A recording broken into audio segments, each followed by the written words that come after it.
ಆದಿಕಾಂಡ 6ನೇ ಅಧ್ಯಾಯ 1ನೇ ವಾಕ್ಯದಿಂದ 22 ವಾಕ್ಯಗಳನ್ನು ನಾನು ನಿಮಗೋಸ್ಕರ ಓದ್ತೇನೆ. ನಾವೆಲ್ಲರೂ ಸತ್ಯವೇದ ಇರುವಂಥವರು ಅದನ್ನು ನೋಡ್ಕೊಳ್ಳೋಣ. ಭೂಮಿಯ ಮೇಲೆ ಜನರು ಹೆಚ್ಚುತ್ತಾ ಅವರಿಗೆ ಹೆಣ್ಣು ಮಕ್ಕಳು ಹುಟ್ಟಲು ದೇವಪುತ್ರರು ಮನುಷ್ಯಪುತ್ರಿಯರ ಸೌಂದರ್ಯವನ್ನು ನೋಡಿ ತಮಗೆ ಇಷ್ಟರಾದವರನ್ನು ಹೆಂಡರನ್ನಾಗಿ ಮಾಡಿಕೊಂಡರು. ಆಗ ಯೆಹೋವನು, ನನ್ನ ಆತ್ಮವು ಮನುಷ್ಯರಲ್ಲಿ ಶಾಶ್ವತವಾಗಿರುವುದಿಲ್ಲ, ಅವರು ಭ್ರಷ್ಟರಾದದರಿಂದ ಮರ್ತ್ಯರೇ, ಅವರ ಆಯುಷ್ಯವು 120 ವರ್ಷವಾಗಿರಲಿ ಅಂದನು. ಆ ಕಾಲದಲ್ಲಿ, ಅಂದರೆ ದೇವಪುತ್ರರು ಮನುಷ್ಯ ಪುತ್ರಿಯರನ್ನು ಕೂಡಿ ಅವರಲ್ಲಿ ಮಕ್ಕಳನ್ನು ಪಡೆಯುವ ಕಾಲದಲ್ಲಿ, ಮಹಾಶರೀರಿಗಳು ಭೂಮಿಯ ಮೇಲಿದ್ದರು, ಅನಂತರದಲ್ಲಿಯೂ ಇದ್ದರು.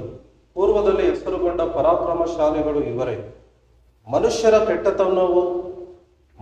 ಕೆಟ್ಟತನವು ಭೂಮಿಯ ಮೇಲೆ ಹೆಚ್ಚಾಗಿರುವುದನ್ನು ಅವರ ಹೃದಯದಲ್ಲಿ ಯೋಚಿಸುವುದೆಲ್ಲವೂ ಯಾವಾಗಲೂ ಬರೀ ಕೆಟ್ಟದಾಗಿರುವುದನ್ನು ಯೆಹೋವನು ನೋಡಿ ತಾನು ಭೂಮಿಯ ಮೇಲೆ ಮನುಷ್ಯರನ್ನು ಉಂಟು ಮಾಡಿದ್ದಕ್ಕೆ ಪಶ್ಚಾತ್ತಾಪಪಟ್ಟು ತನ್ನ ಹೃದಯದಲ್ಲಿ ನೊಂದುಕೊಂಡನು.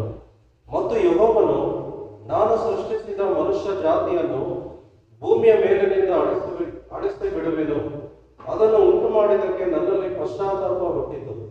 ಮನುಷ್ಯರೊಂದಿಗೆ ಸಕಲ ಮೃಗ ಕ್ರಿಮಿ ಪಕ್ಷಿಗಳನ್ನು ಅಳಿಸಿ ಬಿಡುವೆನು ಅಂದುಕೊಂಡರು.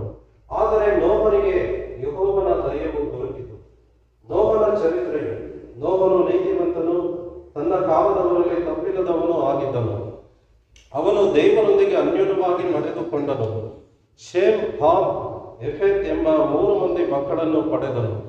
ಭೂಲೋಕದವರು ದೇವರ ದೃಷ್ಟಿಗೆ ಕೆಟ್ಟು ಹೋಗಿದ್ದರು. ಅನ್ಯಾಯವು ಲೋಕವನ್ನು ತುಂಬಿಕೊಂಡಿತ್ತು. ದೇವರು ಲೋಕವನ್ನು ನೋಡಿದಾಗ ಅದು ಕೆಟ್ಟು ಹೋಗಿತ್ತು.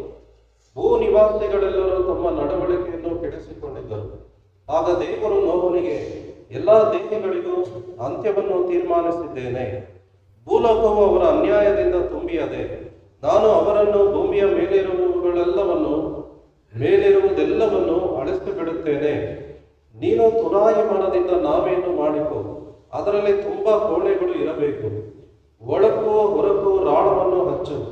ನೀನು ಅದನ್ನು ಮಾಡಬೇಕಾದ ವಿಧಾನ ಹೇಗೆಂದರೆ, ಅದು 300 ಮೊಳ ಉದ್ದವು, 50 ಮೊಳ ಅಗಲವು, 30 ಮೊಳ ಎತ್ತರವು ಉಳ್ಳದ್ದಾಗಿರಬೇಕು.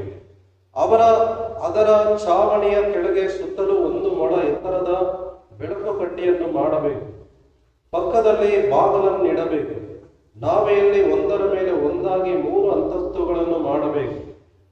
ನಾನಂತೂ ಭೂಮಿಯ ಮೇಲೆ ಜಲಪ್ರಳಯವನ್ನು ಬರಮಾಡಿ ಆಕಾಶದ ಕೆಳಗಿರುವ ಸಕಲ ಪ್ರಾಣಿಗಳನ್ನು ಅಳಿಸಿಬಿಡುವೆನು. ಭೂಮಿಯಲ್ಲಿರುವ ಸಮಸ್ತವೂ ಲಯವಾಗುವುದು. ಆದರೆ ನಿನ್ನ ಕೂಡ ನನ್ನ ನಿಬಂಧನೆಯನ್ನು ಮಾಡುತ್ತೇನೆ. ನೀನು ಹೆಂಡತಿ ಮಕ್ಕಳು ಸೊಸೆಯರು ಸಹಿತವಾಗಿ ನಾವೆಯಲ್ಲಿ ಸೇರಬೇಕು. ಇದಲ್ಲದೆ ಜೀವಿಗಳ ಪ್ರತಿ ಜಾತಿಯಲ್ಲಿಯೂ 1 ಗಂಡು 1 ಹೆಣ್ಣು, ಹೀಗೆ 2 ನಾವೆಯಲ್ಲಿ ಸೇರಿಸಿ ನಿನ್ನೊಂದಿಗೆ ಉಳಿಸಿ ಕಾಪಾಡಬೇಕು. ಪಶು ಪಕ್ಷಿ ಕ್ರಿಮಿ ಇವುಗಳ ಸಕಲ ಜಾತಿಗಳಲ್ಲಿಯೂ 2 ಬದುಕುವುದಕ್ಕಾಗಿ ನಿನ್ನ ಬಳಿಗೆ ಬರುವವು. ಮತ್ತು ನಿನಗೂ ಅವುಗಳಿಗೂ ಪೋಷಣೆಯಾಗುವಂತೆ ಸಕಲ ವಿಧವಾದ ಆಹಾರ ಪದಾರ್ಥಗಳನ್ನು ನಿನ್ನ ಬಳಿಯಲ್ಲಿ ಕೂಡಿಸಿಡಬೇಕು ಎಂದು ಹೇಳಿದನು. ದೇವರು ಅಪ್ಪಣೆ ಕೊಟ್ಟ ಪ್ರಕಾರವೇ ನೋಹನು ಮಾಡಿದನು. 7ನೇ ಅಧ್ಯಾಯ, ಅದರಲ್ಲಿ 16ನೇ ವಾಕ್ಯ ಮಾತ್ರ ನಾನು ಓದ್ತೇನೆ. ದೇವರು ನೋಹನಿಗೆ ಅಪ್ಪಣೆ ಕೊಟ್ಟಂತೆ ಎಲ್ಲಾ ಪ್ರಾಣಿಗಳಲ್ಲಿ 1 ಗಂಡು 1 ಹೆಣ್ಣು ಈ ಮೇರೆಗೆ ಸೇರಿದವು. ಯೆಹೋವನು ನೋಹನನ್ನು ಒಳಗಿಟ್ಟು ಮುಚ್ಚಿದನು. Hallelujah, hallelujah.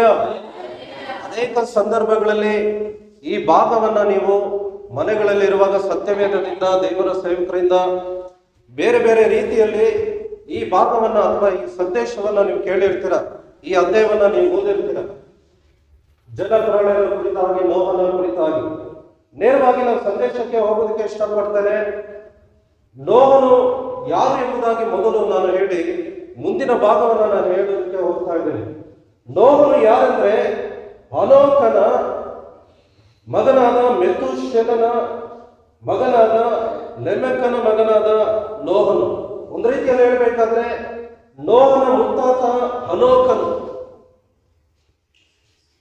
ನೋಹನ ತಂದೆ ಲೆಮೆಕನು, ಲೆಮೆಕನ ತಂದೆ ಮೆತೂಷೆಲಹನು, ಮೆತೂಷೆಲಹನ ತಂದೆ ಹನೋಕನು. ಹನೋಕನ ಒಂದು ವಿಶೇಷತೆ ಏನಂದ್ರೆ, ಅವನು ದೇವರೊಟ್ಟಿಗೆ 300 ವರ್ಷಗಳು ಅನ್ಯೋನ್ಯವಾಗಿ ನಡೆದುಕೊಂಡನು ಎಂಬುದಾಗಿ ಸತ್ಯವೇದ ಡಿಕ್ಲೇರ್ ಮಾಡುತ್ತೆ. ಸತ್ಯವೇದ ಹೇಳ್ತಾ ಇದೆ, ಹನೋಕನು ದೇವರೊಟ್ಟಿಗೆ 300 ವರ್ಷಗಳು ಕಳೆದನು.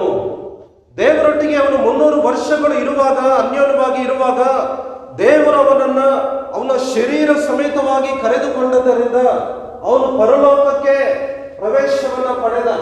ಯಾರು? ಹನೋಕನು.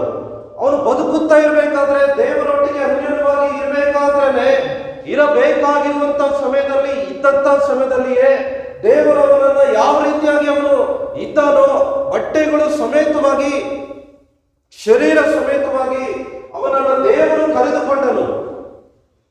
ಈ ಪ್ರಪಂಚದಲ್ಲಿ ಜೀವಂತವಾಗಿ ಬದುಕಿರುವಂತ ವ್ಯಕ್ತಿಗಳನ್ನ ದೇವರು ಅವರು ಹೇಗಿದ್ದಾರೋ ಹಾಗೆ ಕರೆದುಕೊಂಡದ್ದು ಕೇವಲ 2 ವ್ಯಕ್ತಿಗಳು ಮಾತ್ರ.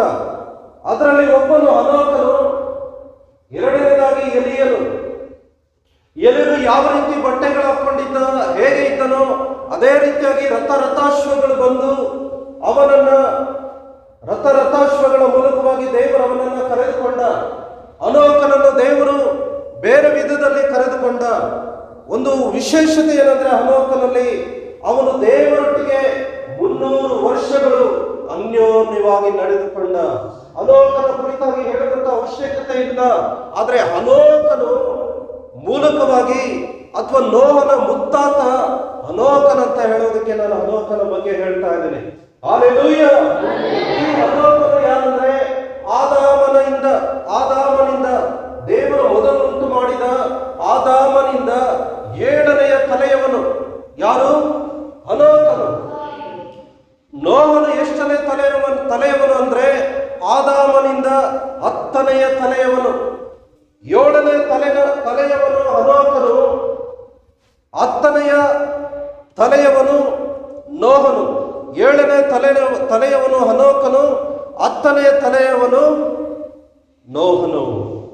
ಪ್ರಿಯ ದೇವರ ಮಕ್ಕಳೇ, ನೋಹನು ಜೀವಿಸುವಂತಹ ಸಮಯದಲ್ಲಿ ಸುಮಾರು ದೇವರು ಜಗತ್ತನ್ನು ಉಂಟು ಮಾಡಿ, ಭೂಮಿ ಆಕಾಶಗಳನ್ನು ಉಂಟು ಮಾಡಿ, ಸುಮಾರು 10 ತಲೆಗಳವರೆಗೂ ನಾವು ವರ್ಷಗಳನ್ನು ಲೆಕ್ಕಿಸುವುದಾದ್ರೆ ಅದು ಕೇವಲ 1000 ವರ್ಷಗಳಿಂದ 1500 ವರ್ಷಗಳು ಮಾತ್ರ. ಜನಸಂಖ್ಯೆಯನ್ನು ನಾವು ಲೆಕ್ಕಿಸುವುದಾದ್ರೆ ಸುಮಾರು ವೇದ ಪಂಡಿತರು ಹೇಳುವ ಪ್ರಕಾರವಾಗಿ ಸುಮಾರು ಒಂದು 20,000 ಜನಗಳಷ್ಟೇ. 20,000 ಜನಗಳಲ್ಲಿ ನೋಹನನ್ನ ಹೊರತುಪಡಿಸಿ, ನೋಹನನ್ನ ಬಿಟ್ಟು ಉಳಿದ ಎಲ್ಲಾ ಜನಗಳು ದೇವರ ದೃಷ್ಟಿಯಲ್ಲಿ ಕೆಟ್ಟು ಹೋಗಿದ್ದಾರೆ. ದೇವರ ದೃಷ್ಟಿಯಲ್ಲಿ ಅವರು ಬಹಳ ದುಷ್ಟರಾಗಿದ್ದಾರೆ. ಅವರು ಹೃದಯದಲ್ಲಿ ಆಲೋಚನೆ ಮಾಡುವುದೆಲ್ಲವೂ ಯಾವಾಗಲೂ ಕೆಟ್ಟದಾಗಿದೆ. ಅವರು ಯಾವಾಗಲೂ ಒಳ್ಳೆಯದನ್ನು ಆರಿಸಿಕೊಳ್ಳದೆ, ಒಳ್ಳೆ ದೇವರನ್ನ ನಂಬದೆ, ದೇವರ ವಾಕ್ಯದ ಪ್ರಕಾರ ಅವರು ನಡೆಯದೆ, ಯಾವಾಗಲೂ ಅವರ ಮನಸ್ಸಲ್ಲಿ ಕೆಟ್ಟದ್ದನ್ನೇ ಆಲೋಚನೆ ಮಾಡುವುದರಿಂದ, ಅವರು ಭ್ರಷ್ಟರಾದದರಿಂದ ದೇವರು ಒಂದು ತೀರ್ಮಾನ ತೆಗೆದುಕೊಳ್ಳುತ್ತಾ ಇದ್ದಾರೆ. ಗಮನ ಇಟ್ಟು ಕೇಳಬೇಕು ನೀವು. ದೇವರು ಒಂದು ತೀರ್ಮಾನ ತೆಗೆದುಕೊಳ್ತಾ ಇದ್ದಾರೆ. ಏನ್ ತೀರ್ಮಾನ ಅಂದ್ರೆ, ಆ ಮನುಷ್ಯರೆಲ್ಲರನ್ನ ನಾನು ನಾಶ ಮಾಡ್ತೇನೆ, ಅವರೊಟ್ಟಿಗೆ ಉಂಟು ಮಾಡಿದ ಪ್ರಾಣಿಗಳನ್ನ, ಪಶುಗಳನ್ನ, ಪಕ್ಷಿಗಳನ್ನ, ಅವರೆಲ್ಲವನ್ನ ನಾಶ ಮಾಡ್ತೇನೆ, ಮತ್ತು ಪ್ರಪಂಚದಲ್ಲಿರುವಂತ ಎಲ್ಲ ಗಿಡ ಮರಗಳನ್ನ ಎಲ್ಲವನ್ನ ನಾಶ ಮಾಡ್ತೇನೆ ಎಂಬುದಾಗಿ ದೇವರು ತೀರ್ಮಾನ ತೆಗೆದುಕೊಳ್ತಾನೆ. ಆದರೆ ದೇವರು ತೀರ್ಮಾನ ತೆಗೆದುಕೊಂಡಾಗ ನೋಹನನ್ನು ನೋಡುವಾಗ ದೇವರ ದಯೆ ನೋಹನಿಗೆ ದೊರಕುತ್ತಾ ಇದೆ. Hallelujah, hallelujah. ನೋಹನಿಗೆ ದೇವರ ದಯೆ ದೊರಕುವುದಕ್ಕೆ ಕಾರಣ ಏನಂದ್ರೆ, ನೋಹನು ನೀತಿವಂತನು ಅಂತ ಅಲ್ಲ. ಸತ್ಯವೇದ ದೇವರು ಅಥವಾ ನೋಹನು ನೀತಿವಂತನು, ಆ ಕಾಲದವರಲ್ಲಿ ತಪ್ಪಿಲ್ಲದವನು, ಅವನು ದೇವರೊಂದಿಗೆ ಅನ್ಯೋನ್ಯವಾಗಿ ನಡೆದುಕೊಂಡನಂತ ಹೇಳಿದ್ರು ಕೂಡ, ಸತ್ಯವೇದ, ಇದೇ ಸತ್ಯವೇದದ ಮೂಲಕವಾಗಿ ನೋಹನು ಯಾವ ರೀತಿಯಾಗಿದ್ದಾನಂದ್ರೆ, ಅವನು ಕೂಡ ಪಾಪ ಸ್ವರೂಪಿಯಾಗಿದ್ದಾನೆ. ಪಾಪ ಇಲ್ಲದಂತ ನರಪ್ರಾಣಿ ಅಥವಾ ಮನುಷ್ಯನು ಒಬ್ಬನಾದ್ರೂ ಇಲ್ಲ ಅಂತ ಕರ್ತನಾದ ಯೇಸು ಸ್ವಾಮಿ ಹೇಳಿದ್ದಾನೆ. ದೇವರೊಬ್ಬನೇ ಒಳ್ಳೆಯವನು, ಮತ್ಯಾರು ಒಳ್ಳೆಯವನಲ್ಲ ಅಂತ ಕರ್ತನಾದ ಯೇಸು ಸ್ವಾಮಿ ಕೂಡ ಹೇಳಿದ್ದಾನೆ. ರೋಮಾಪುರದವರಿಗೆ 3:23 ಹೇಳ್ತದೆ, ಎಲ್ಲರೂ ಪಾಪ ಮಾಡಿ ದೇವರ ಮಹಿಮೆಯನ್ನ ಹೊಂದದೆ ಹೋಗಿದ್ದಾರೆ, ಎಲ್ಲರೂ ಪಾಪಿಗಳೆಂಬುದಾಗಿ ಸತ್ಯವೇದ ದೃಢೀಕರಿಸ್ತದೆ. ಹಾಗಾದ್ರೆ ಎಲ್ಲರೂ ಅನ್ನುವಾಗ ನೋಹನು ಕೂಡ ಪಾಪಿಯಾಗಿದ್ದಾನೆ. ಹಾಗಾದ್ರೆ ಸತ್ಯವೇದ ನೋಹನ ಕುರಿತಾಗಿ ಏನ್ ಹೇಳ್ತದೆ ಗೊತ್ತಾ?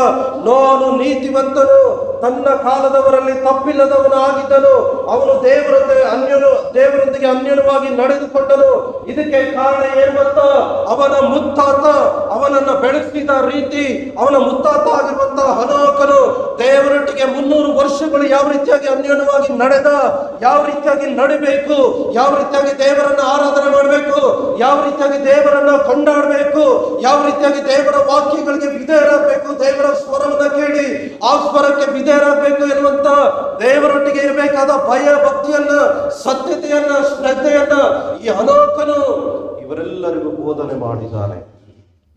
ಮನುಷ್ಯರಲ್ಲಿ ಬಹಳ ಹೆಚ್ಚು ವರ್ಷ ಬದುಕಿದ ಮನುಷ್ಯನು ಯಾರಂದ್ರೆ ಹನೋಕನ ಮಗ ಮೆತೂಷೆಲಹನು. ಬಹಳ ಹೆಚ್ಚು ವರ್ಷ ಬದುಕಿದ ಮನುಷ್ಯನು. ವರ್ಲ್ಡ್ ರೆಕಾರ್ಡ್ ಇದು. 962 ವರ್ಷ ಬದುಕಿದ್ದಾನೆ. ಯಾರು ಈ ಮೆತೂಷೆಲಹನು? ಹನೋಕನ ಮಗನು. ಹಲ್ಲೆಲೂಯಾ.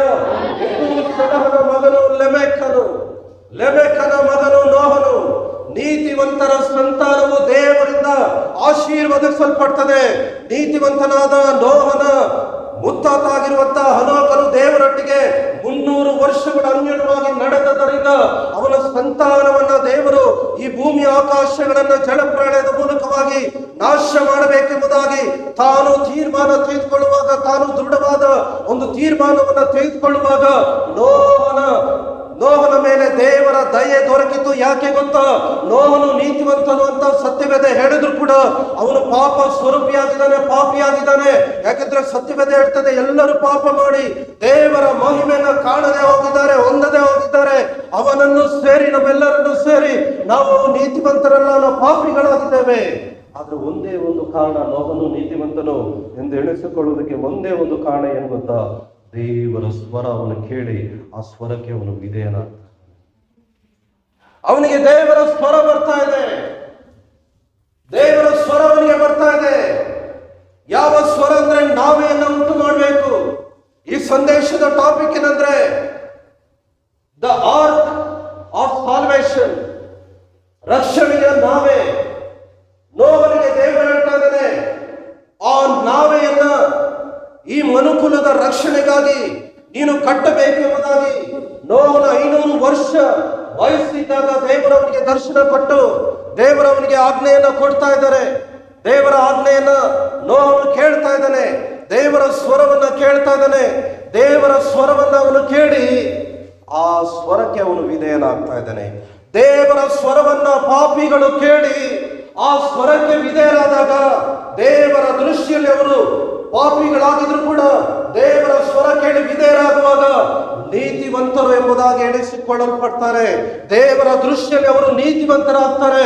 ಅಬ್ರಹಾಮನಿಗೆ ಮಕ್ಕಳಿಲ್ಲದೆ ಇರುವಾಗ, ಅವನು ಒಬ್ಬನೇ ಕೊರಗುವಾಗ ಅವನನ್ನ ಹೊರಗೆ ಬರಮಾಡಿ ರಾತ್ರಿಯಲ್ಲಿ ಮೇಲೆ ಆಕಾಶದ ನಕ್ಷತ್ರಗಳನ್ನು ನೋಡು, ಆ ಭೂಮಿಯ ಮೇಲೆ ಇರುವಂತ ಸಮುದ್ರದ ಆ ಉಸುಬನ್ನ ನೀನು ಲೆಕ್ಕಿಸುವುದಾದ್ರೆ ಅಷ್ಟು ನಿನ್ನ ಸಂತಾನವನ್ನ ಲೆಕ್ಕಿಸುವುದಕ್ಕಾಗಿತ್ತು. ಅಷ್ಟು ದೊಡ್ಡ ಸಂತಾನವನ್ನಾಗಿ ನಿನ್ನ ಸಂತಾನವನ್ನ ನಾನು ಮಾಡ್ತೇನೆ ಅಂತ ದೇವರು ಅವನಿಗೆ ಹೇಳಿದಾಗ, ಮಕ್ಕಳೇ ಇಲ್ಲದೆ ಇರುವಾಗ, ಮಕ್ಕಳನ್ನ ಪಡೆಯುವುದಕ್ಕೆ ಅವರಲ್ಲಿ ಅವರ ಹೆಂಡತಿಯಲ್ಲಿ ಸಾಮರ್ಥ್ಯ ಇಲ್ಲದೆ ಇರುವಾಗ ದೇವರು ಹೇಳಿದ ಆ ವಾಕ್ಯಕ್ಕೆ ಅವನು ನಂಬಿದನಲ್ಲ, ಆ ನಂಬಿಕೆ ಅವನನ್ನು ನೀತಿವಂತನನ್ನಾಗಿ ಮಾಡಿದೆ. ಹಲ್ಲೆಲೂಯಾ. ವಾಕ್ಯವನ್ನು ಕೇಳಿ ಆ ವಾಕ್ಯಕ್ಕೆ ನಾನು ನೀನು ವಿಧೇಯರಾದಾಗ, ನಾವು ಎಷ್ಟೇ ದೇವರ ವಾಕ್ಯಗಳಿಗೆ ವಿಧೇಯರಾಗಿ ನಡೆದ್ರು ಕೂಡ, ದೇವರ ದೃಶ್ಯದಲ್ಲಿ ಎಷ್ಟೇ ಪಾಪವನ್ನು ಮಾಡಿದ್ರು ಕೂಡ ದೇವರ ಸ್ವರವನ್ನು ಕೇಳಿ ವಿಧೇಯರಾದಾಗ ನಿನ್ನನ್ನು ನೀತಿವಂತನಂದ ದೇವರು ತನ್ನ ಎಣಿಕೆಯಲ್ಲಿ ಲೆಕ್ಕಿಸ್ತಾನೆ. ಹಲ್ಲೆಲೂಯಾ. ಹಲ್ಲೆಲೂಯಾ. ದೇವರು ಸುಮಾರು ಸಾವಿರಾರು ಮನುಷ್ಯರು ಅವರು ತಮ್ಮ ಹೃದಯದಲ್ಲಿ ಯಾವಾಗಲೂ ಆಲೋಚನೆ ಮಾಡುವುದು ಯಾವಾಗಲೂ ಕೆಟ್ಟದಾಗಿರುವುದನ್ನೇ, ಯಾವಾಗಲೂ ಹೃದಯದಲ್ಲಿ ಆಲೋಚನೆ ಮಾಡುವುದು ಯಾವಾಗಲೂ ಪಾಪದ ಕಾರ್ಯಗಳನ್ನೇ ಆಲೋಚನೆ ಮಾಡ್ತಾರೆ ಅನ್ನೋದಾಗಿ ದೇವರು ನೋಡಿ ದೇವರು ಒಂದು ತೀರ್ಮಾನ ತೆಗೆದುಕೊಳ್ತಾನೆ. ಈ ಪ್ರಪಂಚದಲ್ಲಿರುವಂತಹ ಎಲ್ಲ ಮನುಷ್ಯರನ್ನ ನಾನು ನಾಶ ಮಾಡ್ತೇನೆ ಎಂಬುದಾಗಿ ದೇವರು ತೀರ್ಮಾನ ತೆಗೆದುಕೊಳ್ತಾ ಇದ್ದಾನೆ. ಆದ್ರೆ ಈ ಅಪಾಯದಿಂದ, ಈ ಜಲಪ್ರಾಣದಿಂದ ಅವರನ್ನ ರಕ್ಷಣೆ ಮಾಡುವುದಕ್ಕಾಗಿ ನೋಹನ ಮೂಲಕವಾಗಿ ದೇವರು ಒಂದು ನಾವೆಯನ್ನ ಸಿದ್ಧ ಮಾಡ್ತಾ ಇದ್ದಾನೆ.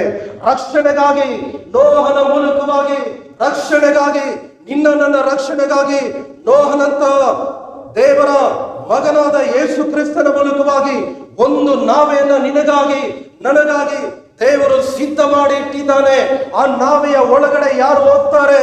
ಜಲಪ್ರಳಯ ಬಂದಾಗ ನಾವೆಯ ಒಳಗಡೆ ಇರುವಂತ ಯಾವುದೇ ಮನುಷ್ಯನಾಗಿರ್ಲಿ, ಎಷ್ಟೇ ದೊಡ್ಡ ಪಾಪಗಳನ್ನು ಮಾಡಿರ್ಲಿ, ಎಷ್ಟೇ ಕ್ರೂರವಾದ ಕೊಲೆಗಳನ್ನು ಮಾಡಿರ್ಲಿ, ದೇವರ ದೃಷ್ಟಿಯಲ್ಲಿ ಅವರು ಪಾಪಿಗಳಾಗಿದ್ರು ಕೂಡ ಆ ನಾವೆಯ ಒಳಗಡೆ ಅವರು ಸೇರಿದಾಗ ಆ ನಾವೆಯ ಮೂಲಕ ಜಲ ಪ್ರಳಯದಿಂದ ಅವರು ತಪ್ಪಿಸಿಕೊಳ್ಳುವಂತ ಸಾಧ್ಯತೆಗಳನ್ನ ಅಥವಾ ತಪ್ಪಿಸಿಕೊಳ್ಳುವುದಕ್ಕಾಗಿ ನಾವೆಯನ್ನ ದೇವರು ನೋಹನ ಮೂಲಕ ಸಿದ್ಧ ಮಾಡ್ತಾ ಇದ್ದಾನೆ. Hallelujah, hallelujah. ಒಂದು ನಾವೇ ನನಗಾಗಿ ನಿನಗಾಗಿ ಆ ಕಾಲದ ಜನಗಳಿಗಾಗಿ ದೇವರು ಸಿದ್ಧ ಮಾಡ್ತಾ ಇದ್ದಾನೆ. ಸಿದ್ಧ ಮಾಡುವುದಕ್ಕಾಗಿ ನೋಹನನ್ನ ದೇವರು ಉಪಯೋಗ ಮಾಡ್ತಾ ಇದ್ದಾನೆ. ಈ ಕಾಲದಲ್ಲಿ ಕೂಡ ದೇವರು ಒಂದು ನಾವೆಯನ್ನು ಸಿದ್ಧ ಮಾಡಿದ್ದಾನೆ. ಆ ನಾವೇ ಏನಂದ್ರೆ ಕರ್ತನಾದ ಯೇಸು ಕ್ರಿಸ್ತನು ಯಾವುದೇ ಪಾಪಿಯಾಗಿದ್ರು ಕೂಡ, ಎಷ್ಟೇ ಅವಮಾನಕರವಾದ ಸಂಗತಿಗಳನ್ನು ಪಾಪಗಳನ್ನು ಮಾಡಿದ್ರು ಕೂಡ ಯೇಸು ಕ್ರಿಸ್ತನು ಅನ್ನುವಂತ ನಾವೇ ಒಳಗಡೆ ಸೇರಿಕೊಂಡಾಗ ಪರಿಪೂರ್ಣವಾಗಿ ದೇವರು ನಿನ್ನನ್ನು ಕ್ಲೀನ್ ಮಾಡಿ, ನೋಹನು ನೀತಿವಂತನಾಗಿರುವ ಪ್ರಕಾರ, ಯೇಸು ಕ್ರಿಸ್ತನು ನೀತಿವಂತನಾಗಿರುವ ಪ್ರಕಾರ ನಿನ್ನನ್ನ ನನ್ನನ್ನ ಯೇಸು ಕ್ರಿಸ್ತನ ಮೂಲಕವಾಗಿ ನೀತಿವಂತನನ್ನಾಗಿ ಮಾಡ್ತಾನೆ. ಹಲ್ಲೆಲೂಯಾ. ಅಷ್ಟು ಸಾವಿರಾರು ಜನಗಳು ಯಾವಾಗಲೂ ಕೆಟ್ಟದನ್ನೇ ಆಲೋಚನೆ ಮಾಡುವುದು, ಯಾವಾಗಲೂ ಕೆಟ್ಟ ಮಾತುಗಳನ್ನೇ ಆಡುವುದು, ಯಾವಾಗಲೂ ಪಾಪದ ಕಾರ್ಯವನ್ನೇ ಮಾಡುವುದು, ಯಾವಾಗಲೂ ಅವರು ಭ್ರಷ್ಟರಾದ್ರಿಂದ ದೇವರ ಆಲೋಚನೆ ಮಾಡ್ತಾ ಇದ್ದಾನೆ. ದೇವರ ಒಂದು ದೃಢೀಕರಣ ಮಾಡ್ತಾ ಇದ್ದಾನೆ. ಇವರ ವಯಸ್ಸು 120 ವರ್ಷ ಆಗಿರಲಿಲ್ಲ ಅಂತ ದೇವರು ತೀರ್ಮಾನ ತೆಗೆದುಕೊಳ್ತಾ ಇದ್ದಾರೆ. ಕೇವಲ 120 ವರ್ಷ ಆಗಿಲ್ಲ ಅಂತ ದೇವರು ಹೇಳಿದ್ದು ಮಾತ್ರವಲ್ಲ, ಅವರೆಲ್ಲರನ್ನ ನಾಶ ಮಾಡುವುದಕ್ಕಾಗಿ ದೇವರು ಜಲಪ್ರಳಯವನ್ನು ಉಂಟು ಮಾಡುವುದಕ್ಕಾಗಿ ದೇವರು ತೀರ್ಮಾನ ತೆಗೆದುಕೊಂಡಿದ್ದಾರೆ. ಪ್ರಿಯ ದೇವರ ಮಕ್ಕಳೇ, ಈ ದಿನಗಳಲ್ಲಿ ಕೂಡ ದೇವರು ಆ ದಿನದಲ್ಲಿ ನೋಹನ ಕಾಲದಲ್ಲಿ ದೇವರು ಜಲಪ್ರಳಯದ ಮೂಲಕ ನಾವೇ ಒಳಗಡೆ ದೇವರ ಆಜ್ಞೆಯನ್ನು ಕೇಳಿ ಅಥವಾ ನೋಹನು ಪ್ರಸಂಗ ಮಾಡಿದ ಆ ಪ್ರಸಂಗಗಳನ್ನ ಕೇಳಿ ಆ ನಾವೇ ಒಳಗಡೆ ನೋಹನು ಸಿದ್ಧ ಮಾಡಿದ ಆ ನಾವೇ ಒಳಗಡೆ ಯಾರೆಲ್ಲ ಬರಲಿಲ್ಲವೋ ಅವರೆಲ್ಲರೂ, ಅವರಲ್ಲಿ ಪ್ರತಿಯೊಬ್ಬರು ದೇವರು ಉಂಟು ಮಾಡಿದ ಜಲಪ್ರಳಯದ ಮೂಲಕ ನಾಶವಾದ ರೀತಿಯಲ್ಲೇ ಈ ದಿನಗಳಲ್ಲಿ, ಕೊನೆಯ ದಿನಗಳಲ್ಲಿ, ಕ್ರಿಸ್ತನು ಬರುವಂತ ದಿನಗಳಲ್ಲಿ ಬೆಂಕಿಯ ಮೂಲಕ ಆ ದುಷ್ಟ ಜನಗಳನ್ನ ಆ ನಾವೇ ಒಳಗಡೆ ಯೇಸು ಕ್ರಿಸ್ತನನ್ನ ನಮ್ಮದ ಪ್ರತಿಯೊಬ್ಬರನ್ನ ನಾಶ ಮಾಡುವುದಕ್ಕಾಗಿ, ಬೆಂಕಿಯಿಂದ ನಾಶ ಮಾಡುವುದಕ್ಕಾಗಿ ದೇವರು ಬೆಂಕಿಯನ್ನು ಸಿದ್ಧ ಮಾಡಿದ್ದಾನೆ. ದೇವರು ಈ ಲೋಕವನ್ನ, ಈ ಪ್ರಪಂಚವನ್ನ, ಎಲ್ಲ ಮನುಕುಲವನ್ನ ನಾಶ ಮಾಡೋದಕ್ಕೆ ಇದ್ದಾನೆ. ಆದ್ರೆ ಒಂದು ನಾವೇ ನಿನಗಾಗಿ ನನಗಾಗಿ ಬಾಗಿಲು ತೆರೆದಿದೆ. ಆ ನಾವೇ ಯಾವುದಂದ್ರೆ ಕರ್ತನಾದ ಯೇಸು ಕ್ರಿಸ್ತನ ನಾವೇ, ಶಿಲುಬೆಯ ನಾವೇ ಒಳಗಡೆ ಬಂದಾಗ, ಶಿಲುಬೆಯ ಬಳಿಗೆ ಬಂದಾಗ ಆ ನಾವೇ ನಮ್ಮನ್ನ ಸಂರಕ್ಷಣೆ ಮಾಡ್ತದೆ. ಆ ಶಿಲುಬೆಯ ಒಳಗೆ ಬಂದಾಗ ಯೇಸು ಕ್ರಿಸ್ತನಿಂದ ಸುರಿಯುವಂತ ರಕ್ತ ನಮ್ಮನ್ನ ಸಕಲ ಪಾಪಗಳಿಂದ ತೊಳೆದು ನಮ್ಮನ್ನ ಶುದ್ಧ ಮಾಡ್ತದೆ. ಪ್ರೀತಿಯ ದೇವರ ಮಕ್ಕಳೇ, ನೋಹನಂತ ಅನೇಕ ಪ್ರಸಂಗಗಳನ್ನ ಕೇಳಿ, ನೋಹನಂತ ಅನೇಕ ದೇವರ ಮಕ್ಕಳ, ದೇವರ ಒಂದು ಸೇವಕರ ಮೂಲಕವಾಗಿ ಅನೇಕ ಪ್ರಸಂಗಗಳನ್ನ ಕೇಳಿ ನಾವೇನ ನಾನು ಸಿದ್ಧ ಮಾಡ್ತಾ ಇದ್ದಾನೆ. ದೇವರು ಒಂದು ನಾವೇನ ಸಿದ್ಧ ಮಾಡಿದ್ದಾನೆ. ಆ ನಾವೇ ಏನಂದ್ರೆ ಕರ್ತನಾದ ಯೇಸು ಕ್ರಿಸ್ತನೆಂಬುದಾಗಿ ಈ ಪ್ರಪಂಚದಲ್ಲಿರುವಂತ ಅನೇಕ ಜನಗಳು ಕೇಳಿದ್ದಾರೆ. ಆದ್ರೆ ನಾವೇ ಒಳಗಡೆ ಬರುವುದಕ್ಕೆ ಅವರಿಗೆ ಇಷ್ಟವಿಲ್ಲ. ನೀವು ನಾವೇ ಒಳಗಡೆ ಬರುವುದಕ್ಕೆ ಇಷ್ಟವುಳ್ಳವರಾಗಿದ್ದೀರಾ, ನೀವು ಧನ್ಯರು. ನೀವು ಜಲಪ್ರಳಯದಿಂದ ದೇವರವರನ್ನ ತಪ್ಪಿಸಿದ ಹಾಗೆ, ನೋಹನನ್ನ, ಅವನ ಕುಟುಂಬದವರನ್ನ, ಸೊಸೆಯರನ್ನ, ಮಕ್ಕಳನ್ನ ತಪ್ಪಿಸಿದ ಹಾಗೆ ನೀವು ನಾವೇ ಎಂಬ ಯೇಸು ಕ್ರಿಸ್ತನಲ್ಲಿ ನಂಬಿಕೆ ಮೂಲಕ ಪ್ರವೇಶಿಸಿದಾಗ ದೇವರು ಬೆಂಕಿಯಿಂದ ನಿಮ್ಮನ್ನ ಸಂರಕ್ಷಣೆ ಮಾಡ್ತಾನೆ. Hallelujah, hallelujah, hallelujah. ದೇವರ ಸ್ವರ ಈಗಲೂ ನಮಗೆ ಬರ್ತಾ ಇದೆ.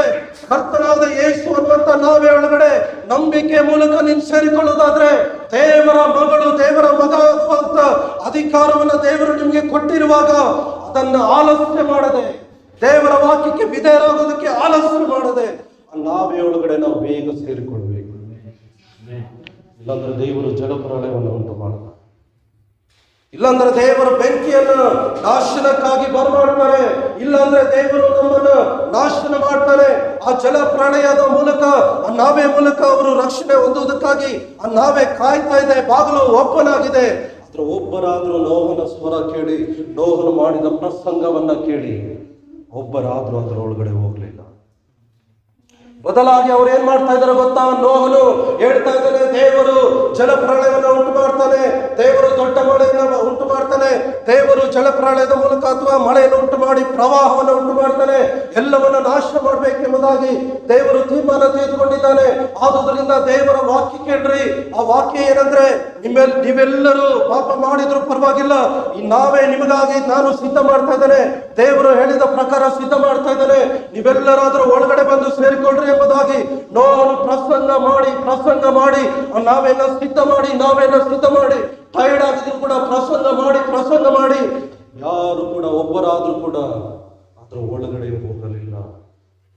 ಬದಲಾಗಿ ನೋಹನ ಪ್ರಸಂಗ, ನೋಹನು ಮಾಡುವಂತ ವಾಕ್ಯ ಬೋಧನೆ ಅವನಿಗೆ ಅವಮಾನಕರವಾಗಿ ಆಗುವಂತೆ ಅವರೆಲ್ಲರೂ ಅವನನ್ನ ಗೇಲಿ ಮಾಡ್ತಾ ಇದ್ದಾರೆ, ನಗ್ತಾ ಇದ್ದಾರೆ. ಮಳೆ ಅಂದ್ರೆ ನಮ್ಗೆ ಏನಂತ ಗೊತ್ತಿಲ್ಲ ಅಂತ ಹೇಳ್ತಾ ಇದ್ದಾರೆ. ಯಾಕಂದ್ರೆ ದೇವರು ಅದುವರೆಗೂ ಮಳೆಯನ್ನೇ ಬರಮಾಡಿಲ್ಲ, ಕೇವಲ ಮಂಜು ಮಾತ್ರ ಬೀಳ್ತಾ ಇತ್ತು ಅಷ್ಟೇ. ಮಳೆಯನ್ನ ದೇವರು ಇದುವರೆಗೂ ಬರಮಾಡಲಿಲ್ಲ. ಆದ್ರೆ ನೋಹನು ಹೇಳ್ತಾ ಇದ್ದಾನೆ, ದೇವರು ಮಳೆಯನ್ನೆಲ್ಲ ಪ್ರವಾಹವನ್ನ ಉಂಟು ಮಾಡ್ತಾನೆ, ಅದರಿಂದ ನಿಮ್ಮನ್ನೆಲ್ಲರನ್ನ ನಾಶ ಮಾಡುವುದಕ್ಕಾಗಿ ದೇವರು ತೀರ್ಮಾನ ತೆಗೆದುಕೊಂಡಿದ್ದಾನೆ. ಆ ತೀರ್ಮಾನದಿಂದ ನೀವು ಅಥವಾ ನಾಶನದಿಂದ ನೀವು ರಕ್ಷಣೆಗೆ ಬರ್ಬೇಕಾದ್ರೆ ಒಂದು ನಾವೇ ನಿಮ್ಮ ಎದುರಿಗೆ ಇದೆ, ಆ ನಾವೇ ಒಳಗಡೆ ಬಂದು ಸೇರ್ಕೊಳ್ರಿ ಅಂತ ನೋಹನು ಪ್ರಸಂಗ ಮಾಡಿದ್ರೆ ಅವ್ರು ಏನ್ ಮಾಡ್ತಾ ಇದ್ದಾರೆ ಗೊತ್ತಾ? ನೋಹನ ಪ್ರಸಂಗವನ್ನು ಕೇಳಿ ನೋಹನನ್ನ ಅವಮಾನ ಮಾಡ್ತಾ ಇದ್ದಾರೆ.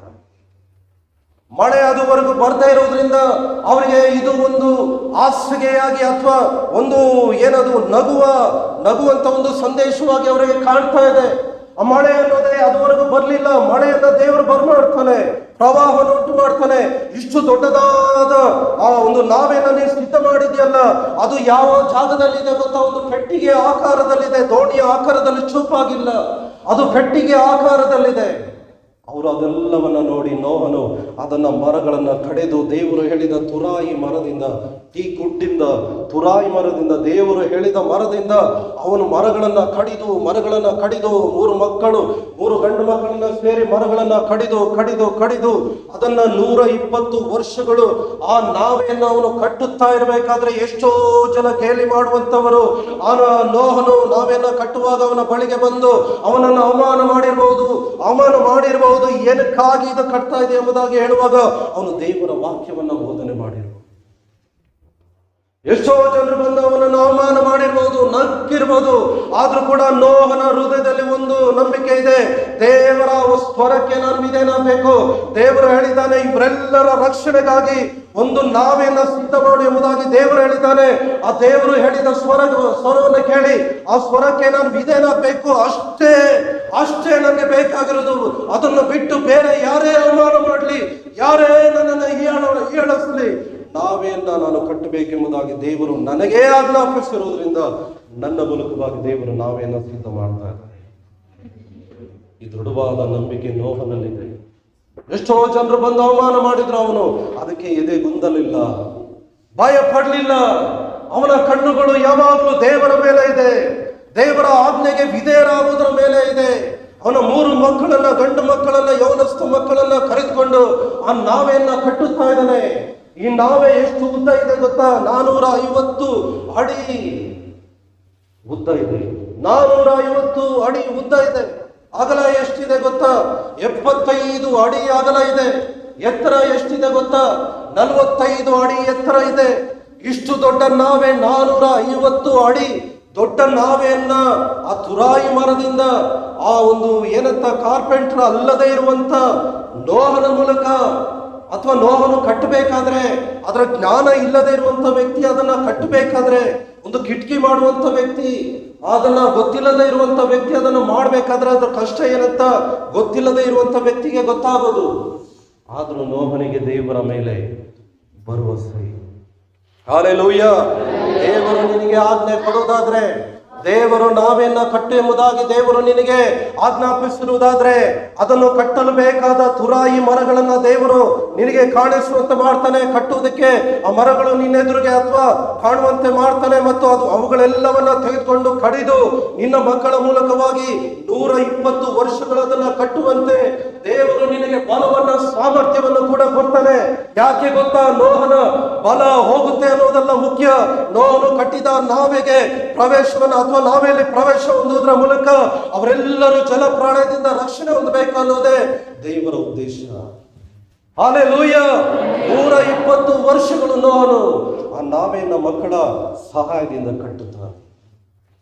ಆದರೆ 120 ವರ್ಷಗಳಲ್ಲಿ ಅವನು ಅದನ್ನು ಕಟ್ಟಿ ಅವನು ಫ್ರೀ ಮಾಡಿಕೊಂಡು ಸಮಯವನ್ನ ಫ್ರೀ ಮಾಡಿಕೊಂಡು ಜನಗಳಿಗೆ ಪ್ರಸಂಗ ಮಾಡ್ತಾ ಇದ್ದಾನೆ. ಒಬ್ಬರಾದರೂ ನೋಹನ ಪ್ರಸಂಗವನ್ನ ಕೇಳಿ ಆ ನಾವೇ ಒಳಗಡೆ ನಿಮ್ಮ ಜೊತೆಯಲ್ಲಿ, ನಿಮ್ಮ ಕುಟುಂಬದ ಜೊತೆಯಲ್ಲಿ ನಾವು ಬರ್ತೇವೆ. ಈ ಜಲಪ್ರಳಯವನ್ನ ದೇವರು ಉಂಟು ಮಾಡುವಾಗ ನಾವೇ ಒಳಗಡೆ ನಿಮ್ಮ ಜೊತೆಯಲ್ಲಿ ನಾನು ಇರುವಾಗ, ನಾವೆಲ್ಲರೂ ಇರುವಾಗ ಈ ಜಲಪ್ರಳಯ ಅನ್ನುವಂತ ಶಿಕ್ಷೆಯಿಂದ ದೇವರು ನಮ್ಮನ್ನ ಕಾಪಾಡ್ತಾನೆ ಎಂಬುವಂತ ಮಾತುಗಳನ್ನ ಒಬ್ಬರಾದ್ರೂ ನೋಹನಿಗೆ 120 ವರ್ಷಗಳಲ್ಲಿ ಒಬ್ಬರಾದ್ರೂ ಹೇಳಲಿಲ್ಲ. ಅದರ ಮೀನಿಗೆ ಗೊತ್ತಾ? ನೋಹನ ಸೇವೆ ವ್ಯರ್ಥವಾಯಿತು ಅಂತಲ್ಲ. ನೋಹನನ್ನ ದೇವರು ಕರೆದಾಗ ಅವನ ಪ್ರಸಂಗದ ಮೂಲಕ ಒಬ್ಬರಾದ್ರೂ ಆ ನಾವೇ ಒಳಗಡೆ ಬರ್ಲಿಲ್ಲ ಅಂದಾಗ ಅದು ಅವನ ಫೇಲಿಯರ್ ಅಲ್ಲ, ಅದು ಅವನ ಸಕ್ಸಸ್. ಹಲ್ಲೆಲೂಯಾ. ಹಲ್ಲೆಲೂಯಾ. ವಿಲಿಯಂ ಕೇರಿ ಅವರು 7 ವರ್ಷಗಳು ಭಾರತ ದೇಶದಲ್ಲಿ ಸೇವೆಯನ್ನು ಮಾಡುವಾಗ ಒಬ್ಬರಾದರೂ ರಕ್ಷಣೆಗೆ ಬರಲಿಲ್ಲ. 7 ವರ್ಷಗಳಾದ ನಂತರ ಒಬ್ಬ ಬ್ರಾಹ್ಮಣನು ರಕ್ಷಣೆಗೆ ಬರ್ತಾನೆ. ಅವನ ಮೂಲಕ ಅನೇಕ ಕುಟುಂಬಗಳು ರಕ್ಷಣೆಗೆ ಬರ್ತದೆ.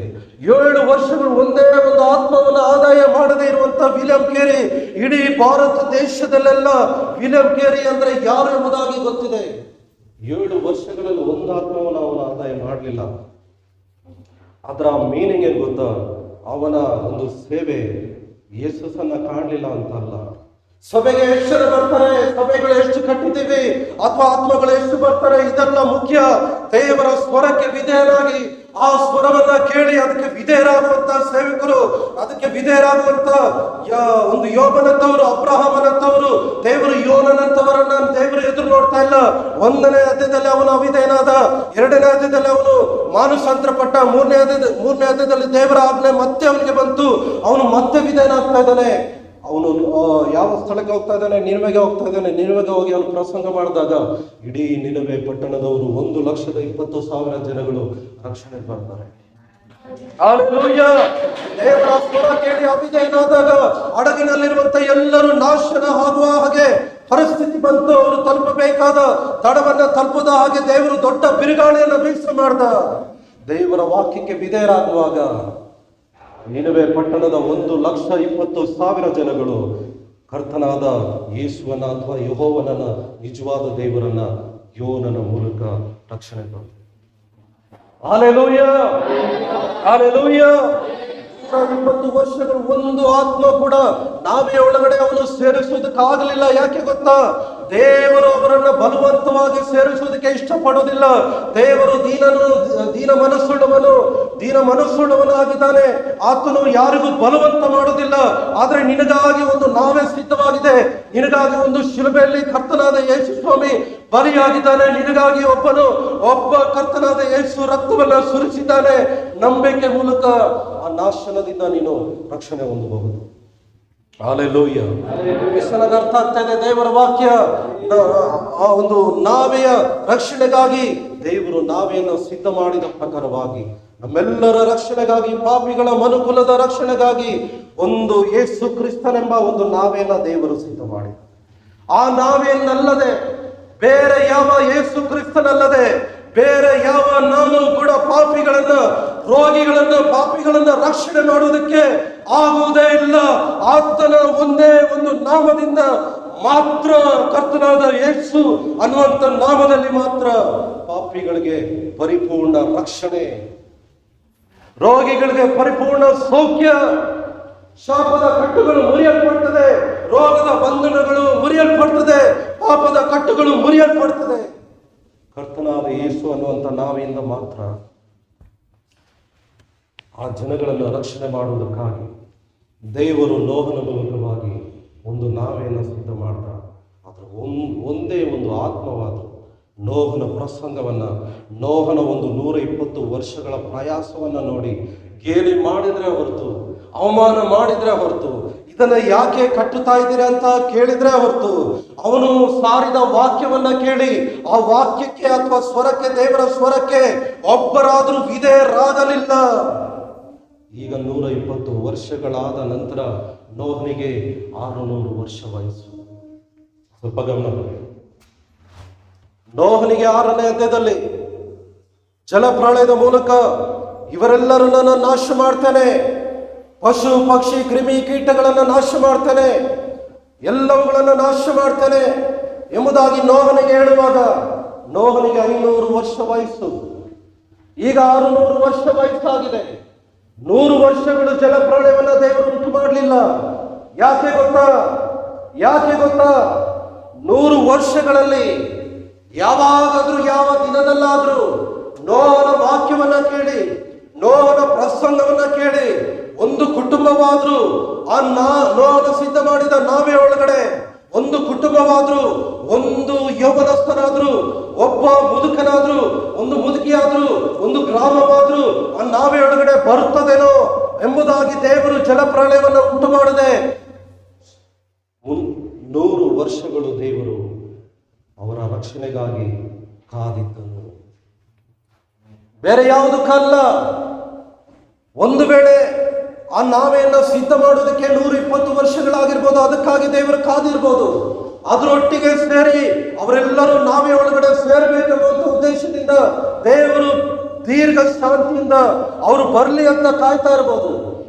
ಅದನ್ನೇ ನಿಮಗೂ ಹೇಳ್ತಾ ಇದ್ದೀನಿ, ಇದನ್ನು ನನಗೂ ಹೇಳ್ತಾ ಇದ್ದೀನಿ, ಇಲ್ಲಿರುವಂತ ಹೊಸೊಬ್ಬರಿಗೆ ಹೇಳ್ತಾ ಇದ್ದೀನಿ, ಹಳಬರಿಗೆ ಹೇಳ್ತಾ ಇದ್ದೀನಿ. ನೀನು ಪಾಪ ಮಾಡುವಾಗ ನಾಶನ ದೇವರು ಉಂಟು ಮಾಡದೇ ಇರುವಾಗ ದೇವರ ದೃಶ್ಯದಲ್ಲಿ ನೀನು ನೀತಿವಂತನೆಂಬುದಾಗಿ ಯಾವತ್ತೂ ಎಣಿಸ್ಕೊಳ್ಬಾರ್ದು.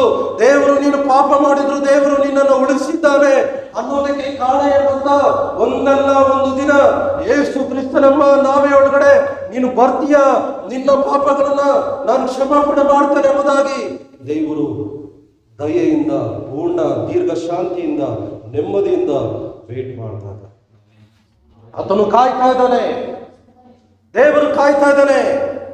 ಪ್ರಸಂಗಗಳನ್ನ ಕೇಳಿ ಮಾನಸಾಂತರ ಪಡೆದೇ ಇರುವಂತ ನೀವು ಯೇಸು ಕ್ರಿಸ್ತನ ಶಿಲುಬೆ ಅಡಿಗೆ ಬಂದು ಯೇಸುವಿನ ರಕ್ತದಿಂದ ತೊಳೆಪಡುವುದಕ್ಕೆ ಮನಸ್ಸಿಲ್ಲದೆ ಇರುವಂತ ನಿಮಗಾಗಿ ಆತನು ಕಾಯ್ತಾ ಇದ್ದಾನೆ. ಎಷ್ಟು ಪ್ರಸಂಗಗಳನ್ನು ನಾವು ಕೇಳಿದ್ದೀವಿ, ಮೊಬೈಲ್ಗಳಲ್ಲಿ ಎಷ್ಟು ಪ್ರಸಂಗಗಳನ್ನು ಕೇಳಿದ್ದೇವೆ, ಸಭೆಗಳಲ್ಲಿ ಎಷ್ಟು ಪ್ರಸಂಗಗಳನ್ನು, ದೇವರ ವಾಕ್ಯಗಳನ್ನು ಕೇಳಿದ್ದೀವಿ, ಸತ್ಯವೇದ ತೆಗೆದುಕೊಂಡು ಎಷ್ಟು ಬಾರಿ ನಾವು ಸತ್ಯವೇದವನ್ನು ಓದಿದ್ದೀವಿ. ಆದ್ರೆ ಪ್ರಾಬ್ಲಮ್ ಏನು ಗೊತ್ತಾ? ಅದಕ್ಕೆ ದೇವರ ವಾಕ್ಯ ಮಾತ್ರ ಓದ್ತೀವಿ, ವಿಧೇಯರಾಗುವುದಿಲ್ಲ. ವಿಧೇಯರಾದ್ರೆ ಮಾತ್ರ ನೀನು ನೀತಿವಂತನಾಗ್ತೀಯ. ನೋಹನು ದೇವರ ವಾಕ್ಯ ಕೇಳಿ, ಸ್ವರ ಕೇಳಿ, ಆಜ್ಞೆಯನ್ನು ಕೇಳಿ ಆಜ್ಞೆ ಪ್ರಕಾರ ನಡೆಯುವುದರಿಂದ ಮಾತ್ರ ಅವನು ನೀತಿವಂತನಂತ ಸತ್ಯವೇದ ಹೇಳ್ತದೆ. ಅಬ್ರಹಾಮನು ನೀತಿವಂತನು ಯಾಕೆ ಗೊತ್ತಾ? ದೇವರು ಹೇಳಿದ ವಾಕ್ಯವನ್ನು ಕೇಳಿ ದೇವರು ಇದನ್ನು ಮಾಡಬಲ್ಲನು, ಬಂಜೆಯಾಗಿರುವಂತ ನನ್ನ ಹೆಂಡತಿಗೆ ಮಗುವನ್ನು ಕೊಡಬಲ್ಲನು, ಸಂತಾನವನ್ನು ಕೊಡಬಲ್ಲನು, ಆ ಸಂತಾನ ಆಕಾಶದ ನಕ್ಷತ್ರಗಳಷ್ಟು ದೊಡ್ಡದಾಗಿ ಕೊಡಬಲ್ಲನೆಂಬುದಾಗಿ ದೇವರ ವಾಕ್ಯ ಕೇಳಿ ನಂಬಿದ್ನಲ್ವಾ, ಅದಕ್ಕಾಗಿ ಮಾತ್ರ ಅಬ್ರಹಾಮನು ನೀತಿವಂತನು, ಬೇರೆ ಯಾವುದಕ್ಕಾಗಿ ಅಲ್ಲ. ದೇವರು ಅಬ್ರಹಾಮನಿಗೆ ಹೇಳ್ತಾರೆ, ನಿನ್ನ ಬಂಧು ಬಳಗ, ತಂದೆ ಮನೆಯನ್ನ, ನಿನ್ನ ಬಂಧು ಬಳಗ ಯಾರಿದ್ದಾರೆ, ಆಸ್ತಿ ಪಾಸ್ತಿ ಎಲ್ಲ ಬಿಟ್ಟು ನಾನು ಹೇಳುವಂತ ಊರಿಗೆ ಹೋಗು. ಅವನು ವಿಧೇಯನಾದ. ದೇವರು ನಿನ್ನಿಂದ ಎದುರು ನೋಡುವುದು, ನನ್ನಿಂದ ಎದುರು ನೋಡುವುದು ಏನು ಗೊತ್ತಾ? ದೇವರ ವಾಕ್ಯ ಈ ಕಿವಿಯಿಂದ ಕೇಳಿ, ಈ ಕಿವಿಯಿಂದ ಕೇಳಿ ಒಳಗಡೆ ಇಟ್ಟುಕೊಳ್ಳುವುದಲ್ಲ, ಅದಕ್ಕೆ ವಿಧೇಯರಾಗಬೇಕು. ದೇವರ ವಾಕ್ಯವನ್ನ ಕೇಳಿ ಅದ್ರ ಪ್ರಕಾರ ಅದನ್ನ ಮರೆತು ಬಿಡೋದಲ್ಲ. ಹಕ್ಕಿಗಳು ಬಂದು ಅದನ್ನ ತಿನ್ನುವ ಹಾಗೆ ಮಾಡುವುದಲ್ಲ. ಸೈತಾನ ಬಂದು ನೀವು ಕೇಳಿದ ವಾಕ್ಯವನ್ನ ತಿಂದುಬಿಟ್ಟು ಅವನು ಹೋಗುವ ಹಾಗೆ ಮಾಡೋದಲ್ಲ. ಆ ವಾಕ್ಯವನ್ನ ನೀವು ಒಂದು ಹೃದಯದಲ್ಲಿ ಇಟ್ಕೊಂಡು ಅದನ್ನ ಧ್ಯಾನ ಮಾಡಿ, ಆ ಧ್ಯಾನ ಮಾಡಿದ ವಾಕ್ಯಗಳಿಗೆ ಆ ವಾಕ್ಯವನ್ನ ಮೆಲ್ಕಾಕಿ ಅದು ನಿನ್ನ ಹೃದಯದಲ್ಲಿ ಮೊಳಕೆ ಹೊಡೆಯುವ ಹಾಗೆ ಮಾಡ್ಬೇಕು. ಅದು ಮೊಳಕೆ ಹೊಡೆದು ಗಿಡ ಆಗುವಂತೆ ಮಾಡ್ಬೇಕು, ಅದಕ್ಕೆ ನೀರು ಹಾಕ್ಬೇಕು, ಅದು ಮರ ಆಗುವಂತೆ ಮಾಡ್ಬೇಕು, ಅದು ಮರ ಆಗಿ ಬೆಳೆದು ಅದು ಫಲ ಕೊಡುವ ಹಾಗೆ ನೀನು ಮಾಡ್ಬೇಕು. ದೇವರ ವಾಕ್ಯಗಳು ಕೇಳಿ, ಪ್ರಸಂಗಗಳು ಕೇಳಿ ಆ ದೇವರ ವಾಕ್ಯಕ್ಕೆ ನಾವು ವಿಧೇಯರಾಗದೇ ಇರುವಾಗ ನೋಹನ ಹಾಗೆ ನಾವು ನೀತಿವಂತರಾಗುವುದಿಲ್ಲ. ಅಬ್ರಹಾಮನ ಹಾಗೆ ನಾವು ನೀತಿವಂತರಾಗೋದಿಲ್ಲ. ದೇವರ ವಾಕ್ಯಕ್ಕೆ ಯಾರು ವಿಧೇಯರಾಗ್ತಾರ ಅವರು ಮಾತ್ರ ದೇವರ ದೃಷ್ಟಿಯಲ್ಲಿ ನೀತಿವಂತರು. ಅವರು ಮಾತ್ರ ದೇವರ ದೃಷ್ಟಿಯಲ್ಲಿ ನೀತಿವಂತರು. Hallelujah, hallelujah. ನೋಹನಿಗೆ 600 ವರ್ಷ ವಯಸ್ಸಾದಾಗ ದೇವರು ನೋಹನಿಗೆ ಆಜ್ಞೆ ಕೊಡ್ತಾ ಇದ್ದಾನೆ. ಅದಕ್ಕೆ ನಾನು ಬೇರೆ ಅಧ್ಯಾಯದ ಒಂದು ವಾಕ್ಯವನ್ನು ಹೇಳಿದ್ದು. ದೇವರು ಏನ್ ಹೇಳ್ತಾರೆ ಗೊತ್ತಾ? ನೋಹನಿಗೆ ಮತ್ತೆ ಮಾತನಾಡ್ತಾರೆ. 120 ವರ್ಷಗಳು ದೇವರು ನೋಹನೊಟ್ಟಿಗೆ ಮಾತಾಡಲಿಲ್ಲ. 120 ವರ್ಷಗಳು ದೇವರು ನೋಹನೊಟ್ಟಿಗೆ ಮಾತಾಡಲಿಲ್ಲ. 100 ವರ್ಷಗಳು, ಸುಮಾರು 100 ವರ್ಷಗಳು, 500 ವರ್ಷ ವಯಸ್ಸಿದಾಗ ದೇವರು ನೋಹನೊಟ್ಟಿಗೆ ಮಾತಾಡ್ದ, ಆಜ್ಞಾಪಿಸಿದ. ಆಜ್ಞೆಗೆ ಅವನು ವಿಧೇಯನಾದ. 100 ವರ್ಷಗಳು, 120 ವರ್ಷಗಳು ವೇದ ಪಂಡಿತರ ಪ್ರಕಾರ 120 ವರ್ಷಗಳು ನಾವೇನ ಕಟ್ಟುತ್ತಾ ಇರ್ಬೇಕಾದ್ರೆ, ಪ್ರಸಂಗ ಮಾಡುತ್ತಾ ಇರ್ಬೇಕಾದ್ರೆ ದೇವರು ಅವನೊಟ್ಟಿಗೆ ಮಾತಾಡಲಿಲ್ಲ. ಕಟ್ಟಿದ ಮೇಲೆ ಮಾತನಾಡ, ದೇವರ ವಾಕ್ಯಕ್ಕೆ ವಿಧೇಯರಾದ ಮೇಲೆ ಮಾತಾಡ್ತಾ ಇದ್ದಾನೆ. ದೇವರ ಸ್ವರಕ್ಕೆ ಕಿವಿಗೊಟ್ಟು ಅದಕ್ಕೆ ವಿಧೇಯರಾಗ್ತಿರಲ್ವ, ಆಮೇಲೆ ಆತನು ನಿನ್ನೊಟ್ಟಿಗೆ ಮಾತನಾಡ್ತಾನೆ. ಅಲ್ಲಿವರೆಗೂ ದೇವರು ಎದುರು ನೋಡೋದೇನಂದ್ರೆ, ದೇವರ ಆಜ್ಞೆಗೆ ನೀನು ವಿಧೇಯರಾಗ್ತೀರಾ ಅಂತ ದೇವರು ಎದುರು ನೋಡ್ತಾರೆ. ಸರಿ, ನಾನು ನೇರವಾಗಿ ಬರ್ತೀನಿ. ಈಗ ನೋಹನಿಗೆ 600 ವರ್ಷ. ನೋಹನಿಗೆ ದೇವರು ಹೇಳ್ತಾರೆ, ನೋಹನೇ, ನೀನು ನಿನ್ನ ಮನೆಯವರೆಲ್ಲರೂ ನಾವೆಯಲ್ಲಿ ಸೇರಿರಿ.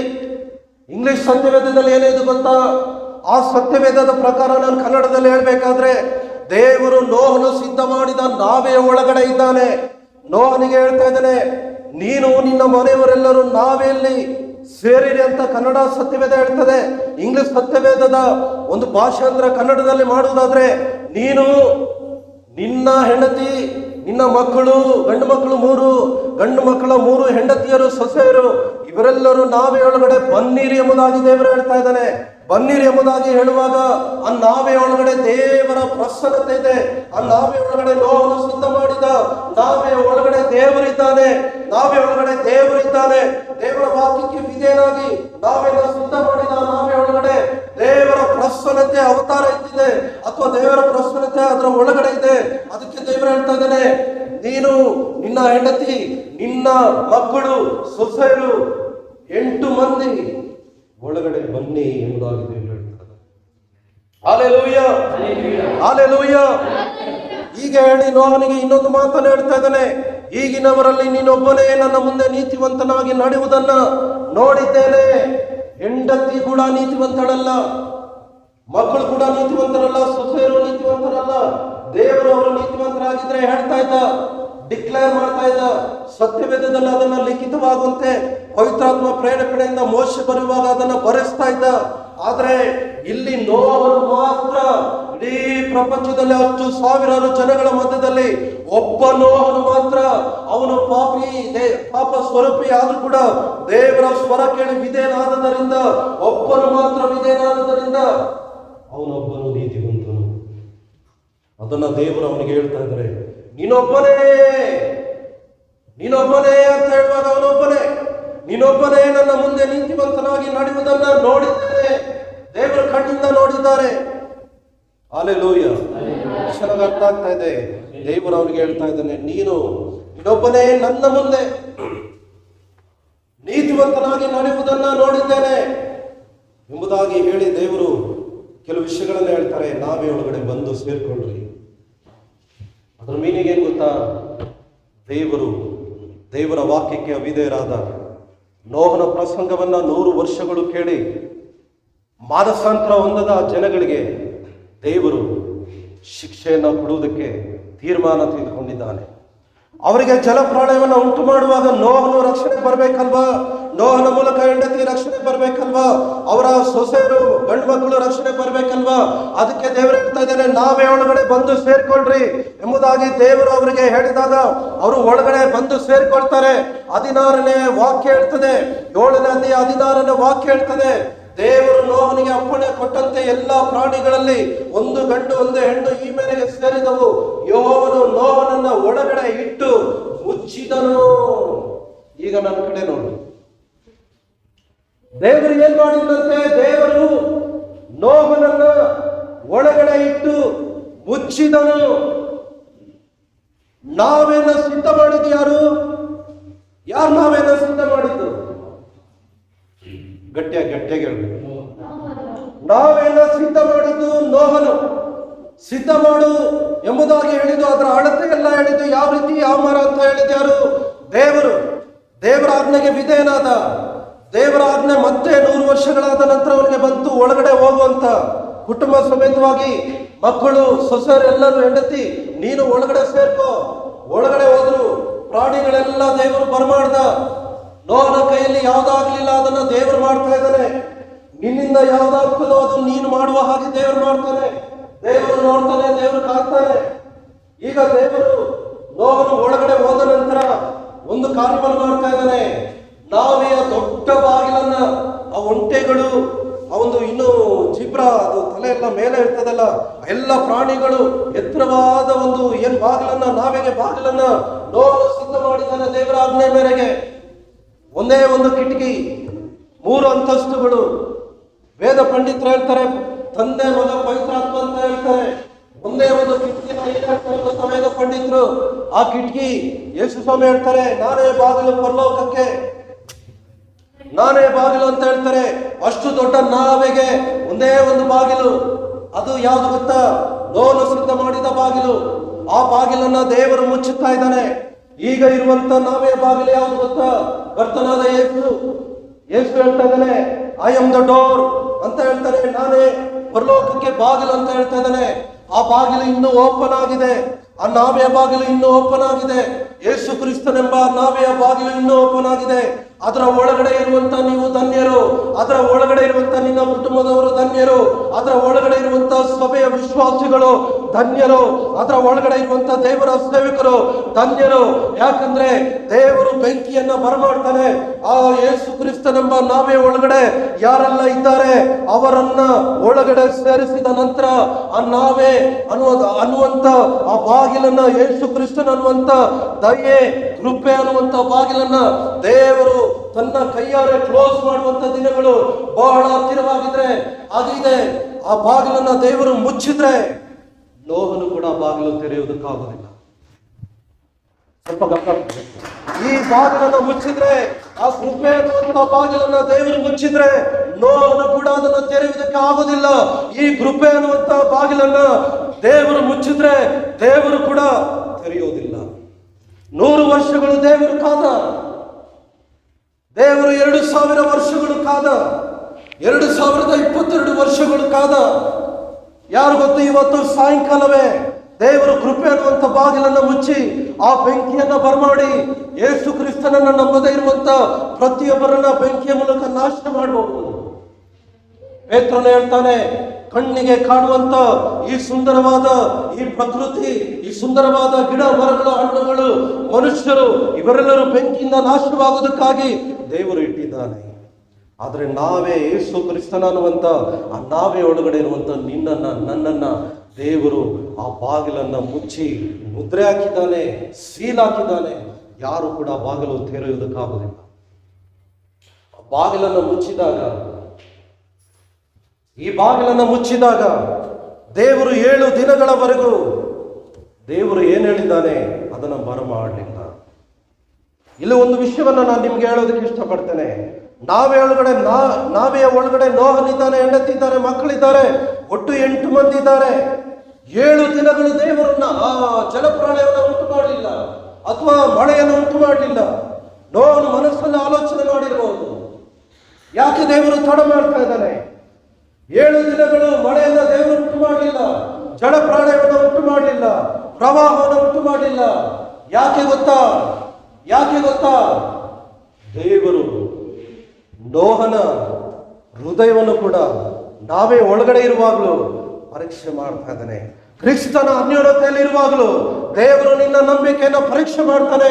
ನೀನು ಶೋಧನೆಯಲ್ಲಿ ಕ್ರಿಸ್ತನ ಒಳಗಡೆ ಇರುವಾಗಲೂ, ನಾವೇ ಒಳಗಡೆ ಇರುವಾಗಲೂ ದೇವರ ಆಜ್ಞೆ ನೆರವೇರಲಿಲ್ಲಲ್ವಾ, ಯೇಸು ಕ್ರಿಸ್ತನು ಬರುವುದು ತಡವಾಗ್ತಾ ಇದೆಯಲ್ಲ ಎಂಬುದಾಗಿ ನೀನು ಆಲೋಚನೆ ಮಾಡುವಂತ ಆಲೋಚನೆಗಳನ್ನ ದೇವರು ನೋಡ್ತಾ ಇದ್ದಾನೆ. ಹಲ್ಲೆಲೂಯ. 7 ದಿನಗಳಾದ ನಂತರ ಭೂಮಿಯು ಭೂಕಂಪವಾಗಿ ಅಲ್ಲಲ್ಲಿ ಬಾಯಿ ತೆರೆದು ಭೂಮಿಯ ಒಳಗಡೆ ಇರುವಂತ ನೀರುಗಳು ಪ್ರವಾಹದಂತೆ ಮೇಲಕ್ಕೆ ಹೊರತೆಗಳ ಹಾಗೆ ಚುಮುಕುತ್ತಾ ಇದೆ. 7 ದಿನಗಳಾದ ನಂತರ ಆ ಪ್ರವಾಹ ಭೂಮಿಯ ಒಳಗಡೆ ಇರುವಂತ ನೀರೆಲ್ಲ ಮೇಲ್ಗಡೆ ಉಕ್ಕಿ ಬರ್ತಾ ಇದೆ. ದೇವರು 7 ದಿನಗಳಲ್ಲಿ ದೊಡ್ಡ ಮೋಡಗಳನ್ನು ಉಂಟು ಮಾಡ್ತಾ ಇದ್ದಾನೆ. ಆ ಮೋಡದಿಂದ ದೇವರು ಮಳೆಯನ್ನು ಸುರಿಯ ಮಾಡ್ತಾ ಇದ್ದಾನೆ. ಮೇಲಿಂದಲೂ 40 ದಿನಗಳು ಹಗಲು ರಾತ್ರಿ ಮಳೆ ಬರ್ತಾ ಇದೆ. ಕೆಳಗಿಂದಲೂ 40 ದಿನಗಳು ಹಗಲು ರಾತ್ರಿ ಆ ನೀರು ಉಕ್ಕುತ್ತಾ ಇದೆ. ನೀರು ಭೂಮಿಯ ಮೇಲೆ ಪ್ರವಾಹದಂತೆ ಮೇಲೆ ಕೇಳ್ತಾ ಇದೆ. ಸತ್ಯವೇದ ಏನ್ ಹೇಳ್ತದೆ ಗೊತ್ತಾ? ಭೂಮಿಯ ಮೇಲಿರುವಂತ ಎಲ್ಲ ಬೆಟ್ಟಗಳು ಮುಡಿಗೆ ಹೋಗುವಂತ ದೇವರ ವಾಕ್ಯ ಹೇಳ್ತದೆ. ಅವರು ಈಜು ಹೊಡೆದು ಈಜು ಗೊತ್ತಿರುವಂತ ಮನುಷ್ಯರೆಲ್ಲರೂ ಮಾರುತಿ ವಾಕ್ಯ ಕೇಳು. ಈಜು ಗೊತ್ತಿರುವಂತ ಪ್ರತಿಯೊಬ್ಬರು ಈಜು ಹೊಡೆದು ಅವರ ಪ್ರಯಾಸ ಎಲ್ಲ, ಅವರ ಪ್ರಯತ್ನಗಳೆಲ್ಲ ಮಾಡಿ ಅವರ ದೇಹ ಆಯಾಸವಾಗಿ ಉಸಿರಾಡಲು ಆಗದೆ ಅವರು ನೀರಲ್ಲಿ ಮುಳುಗಿ ನಾಶನವಾದರು. ನೀರಲ್ಲಿ ಮುಳುಗಿ ಜಲ ಪ್ರಳಯ ದೇವರು ಉಂಟು ಮಾಡ್ತೇನೆ ಎಂಬುದಾಗಿ ಹೇಳುವಾಗ ಆ ನೀರಲ್ಲಿ ಮುಳುಗುವಂತ ಅವಸ್ಥೆಗೆ ಅವರು ಹೋಗೋದಕ್ಕೆ ಕಾರಣ ಏನು ಗೊತ್ತಾ? ದೇವರ ವಾಕ್ಯಕ್ಕೆ ಅವಿಧೇಯರಾದದ್ದೇ ಕಾರಣ. ಅವರು ದೇವರ ವಾಕ್ಯವನ್ನು ಕೇಳಿ ನೋಹನ ರೀತಿಯಲ್ಲಿ ಇರುವುದಾಗಿದ್ರೆ ಆ ಜಲ ಪ್ರಳಯ ಅವರನ್ನು ನಾಶ ಮಾಡುವುದಿಲ್ಲ. ಜಲ ಪ್ರಳಯದ ನೀರು ಆ ನಾವೆಯನ್ನು ಮೇಲಕ್ಕೆತ್ತುತ್ತದೆ. ಎಷ್ಟು ಚೆನ್ನಾಗಿ ಅರ್ಥ ಆಗ್ತಾ ಇದೆ. ಈ ಲೋಕದವರನ್ನ, ಪಾಪಿಗಳನ್ನ ನಾಶನ ಮಾಡುವುದಕ್ಕಾಗಿ ದೇವರು ನಾಶನವನ್ನು ಉಂಟು ಮಾಡುವಾಗ ಆ ನಾಶನದಿಂದ ದೇವರು ನೀನು ತಪ್ಪಿಸಿಕೊಳ್ಳುವಾಗ ಮಾಡ್ತಾನೆ. ಆ ನಾಶನವೇ ನಿನ್ನನ್ನು ಮೇಲಕ್ಕೆತ್ತುತ್ತದೆ, ಅಥವಾ ನಾಶನಕ್ಕಿಂತ ನೀನು ಮೇಲಕ್ಕೆ ಹೋಗುವಂತೆ ದೇವರು ಮಾಡ್ತಾನೆ. ಯಾವಾಗ ಗೊತ್ತಾ? ಯೇಸು ಕ್ರಿಸ್ತನ ಅನ್ನುವಂತ ನಾವೇ ಒಳಗಡೆ ನೀನು ಇರುವಾಗ ಮಾತ್ರ. ಯೇಸು ಕ್ರಿಸ್ತನ ಅನ್ನುವಂತ ಆ ಶಿಲುಬೆ ರಕ್ತದಿಂದ ತೊಳೆಯಲ್ಪಟ್ಟಾಗ ಮಾತ್ರ, ದೇವರ ವಾಕ್ಯವನ್ನು ಕೇಳಿ ಅದಕ್ಕೆ ವಿಧೇಯರಾದಾಗ ಮಾತ್ರ ಆ ಜಲ ಪ್ರಳಯದ ನೀರು ಅಥವಾ ಬೆಂಕಿಯಿಂದ ನೀನು ನಾಶವಾಗುವುದಿಲ್ಲ. ಆ ಜಲ ಪ್ರಳಯದಿಂದ ನೀನು ನಾಶವಾಗುವುದಿಲ್ಲ. ನೀರು ಎಷ್ಟು ಪ್ರಯತ್ನ ಪಟ್ಟರು ಕೂಡ, ಈಜು ಹೊಡೆದಕ್ಕೆ ಪ್ರಯತ್ನ ಪಟ್ಟರು ಕೂಡ, ಎಷ್ಟು ವರ್ಷಗಳು ಎಷ್ಟು ದಿನಗಳು ಈಜು ಹೊಡಿತೀಯ? ಯಾವುದಾದ್ರೂ ಒಂದು ಹಿಡ್ಕೊಂಡ ಆಧಾರ ನಿನಗೊಂದು ಮರವಾದ್ರೂ ಬೇಕು. ಆದ್ರೆ ಸತ್ಯವೇದ ಏನ್ ಹೇಳ್ತದೆ ಗೊತ್ತಾ? ದೊಡ್ಡ ಬೆಟ್ಟಗಳಿಗಿಂತ 15 ಮೋಡ, ಬೆಟ್ಟಗಳಿಗಿಂತ ಭೂಮಿಯ ಮೇಲೆ ಇರುವಂತ ಎತ್ತರವಾದ ಬೆಟ್ಟ ಮೌಂಟ್ ಎವರೆಸ್ಟ್ ಅಂತ ಹೇಳ್ತಾರಲ್ವಾ. ಇನ್ನೂ ದೊಡ್ಡ ಬೆಟ್ಟಗಳಿರ್ಬೋದು, ನನ್ಗೆ ಗೊತ್ತಿರೋದನ್ನು ಮಾತ್ರ ಹೇಳ್ತಾ ಇದ್ದೇನೆ.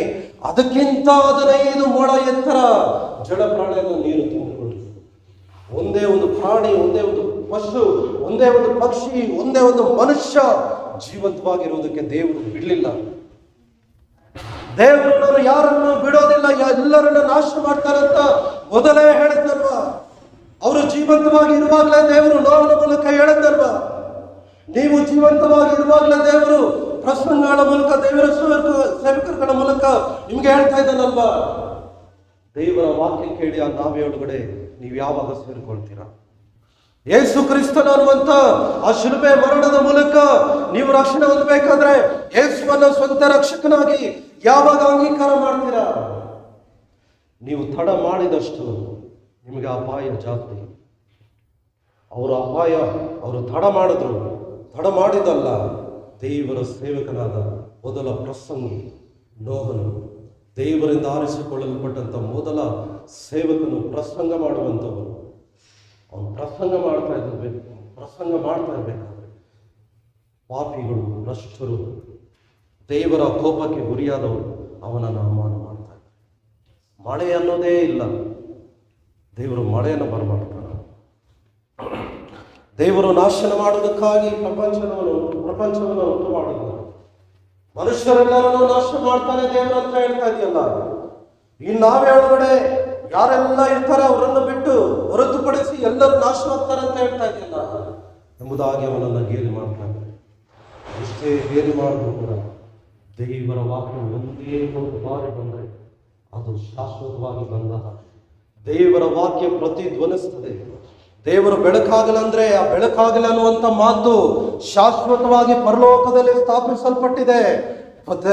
ದೇವರು ಹೇಳ್ತಾ ಇದ್ದಾನೆ ಮತ್ತಾಯ 5ನೇ ಅಧ್ಯಾಯದಲ್ಲಿ, ಕೆಲವು ವಾಕ್ಯಗಳಲ್ಲಿ ದೇವರು ಹೇಳ್ತಾ ಇದ್ದಾನೆ, ಕೆಳಗಿನ ವಾಕ್ಯದಲ್ಲಿ ದೇವರು ಹೇಳ್ತಾ ಇದ್ದಾನೆ 5ನೇ ಅಧ್ಯಾಯದಲ್ಲಿ, ಭೂಮಿ ಆಕಾಶಗಳು ನಶಿಸಿ ಹೋದ್ರು, ಈ ವಾಕ್ಯ, ಈ ಧರ್ಮಶಾಸ್ತ್ರದಿಂದ ಒಂದು ಗುಡಸ್ಸಾದ್ರು, ಒಂದು ಸೊನ್ನೆಯಾದ್ರು ಅಳಿದು ಹೋಗಲಾರದು.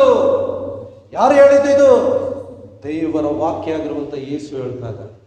ಹಲ್ಲೆಲೂಯಾ. ದೇವರು ಜಲಪ್ರಳಯವನ್ನು ಉಂಟು ಮಾಡ್ತಾನೆ ಅಂತ ದೇವರು ಹೇಳುವ ಹೇಳುವಾಗ ಜಲಪ್ರಳಯವನ್ನು ಆತನು ಉಂಟು ಮಾಡ್ತಾನೆ.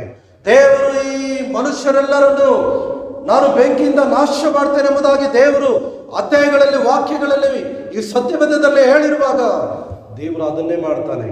ಆದ್ರೆ ಅದರಿಂದ ನೀನು ತಪ್ಪಿಸಿಕೊಳ್ಳೋದಕ್ಕೆ ಒಂದು ಕೃಪೆಯ ಬಾಗಿಲು, ಒಂದು ಕರುಣೆಯ ಬಾಗಿಲು ಈಗಲೂ ನಿನಗೆ ಓಪನ್ ಆಗಿದೆ.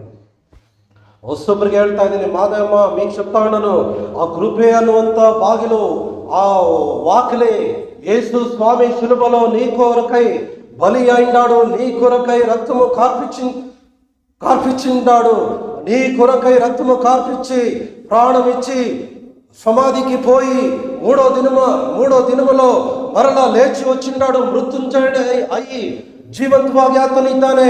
ಆ ಕೃಪೆಯ ಬಾಗಿಲು ಯೇಸು ಅನ್ನುವಂತ ಆ ಶಿಲುಬೆಯ ಬಳಿಗೆ ಬಂದು ಯೇಸು ಸ್ವಾಮಿಯ ಮುಂದೆ ಪಾಪಗಳನ್ನು ಅರಿಕೆ ಮಾಡಿ ಆ ರಕ್ತದಿಂದ ನೀನು ತೊಳೆಯಲ್ಪಟ್ಟಾಗ ಮಾತ್ರ ಆ ನಾಶನದಿಂದ ನೀನು ರಕ್ಷಣೆಗೆ ಬರ್ತೀಯ. ಆ ಬಾಗಿಲಿನ ಮೂಲಕವಾಗಿ ಮಾತ್ರ ನೀನು ಪರಲೋಕಕ್ಕೆ ಪ್ರವೇಶ ಹೊಂದುವುದು. ಯೋಹಾನ 14ನೇ ಅಧ್ಯಾಯ 6ನೇ ವಾಕ್ಯದಲ್ಲಿ ಹೇಳ್ತಾನೆ ಯೇಸು ಸ್ವಾಮಿ, ನಾನೇ ಮಾರ್ಗವು ಸತ್ಯವೂ ಜೀವವಾಗಿದ್ದೇನೆ, ಯಾವನು ನನ್ನ ಮೂಲಕವಾಗಿ ಹೊರತು ತಂದೆಯ ಬಳಿಗೆ ಬರಲಾರನು. ಹಲ್ಲೆಲೂಯ.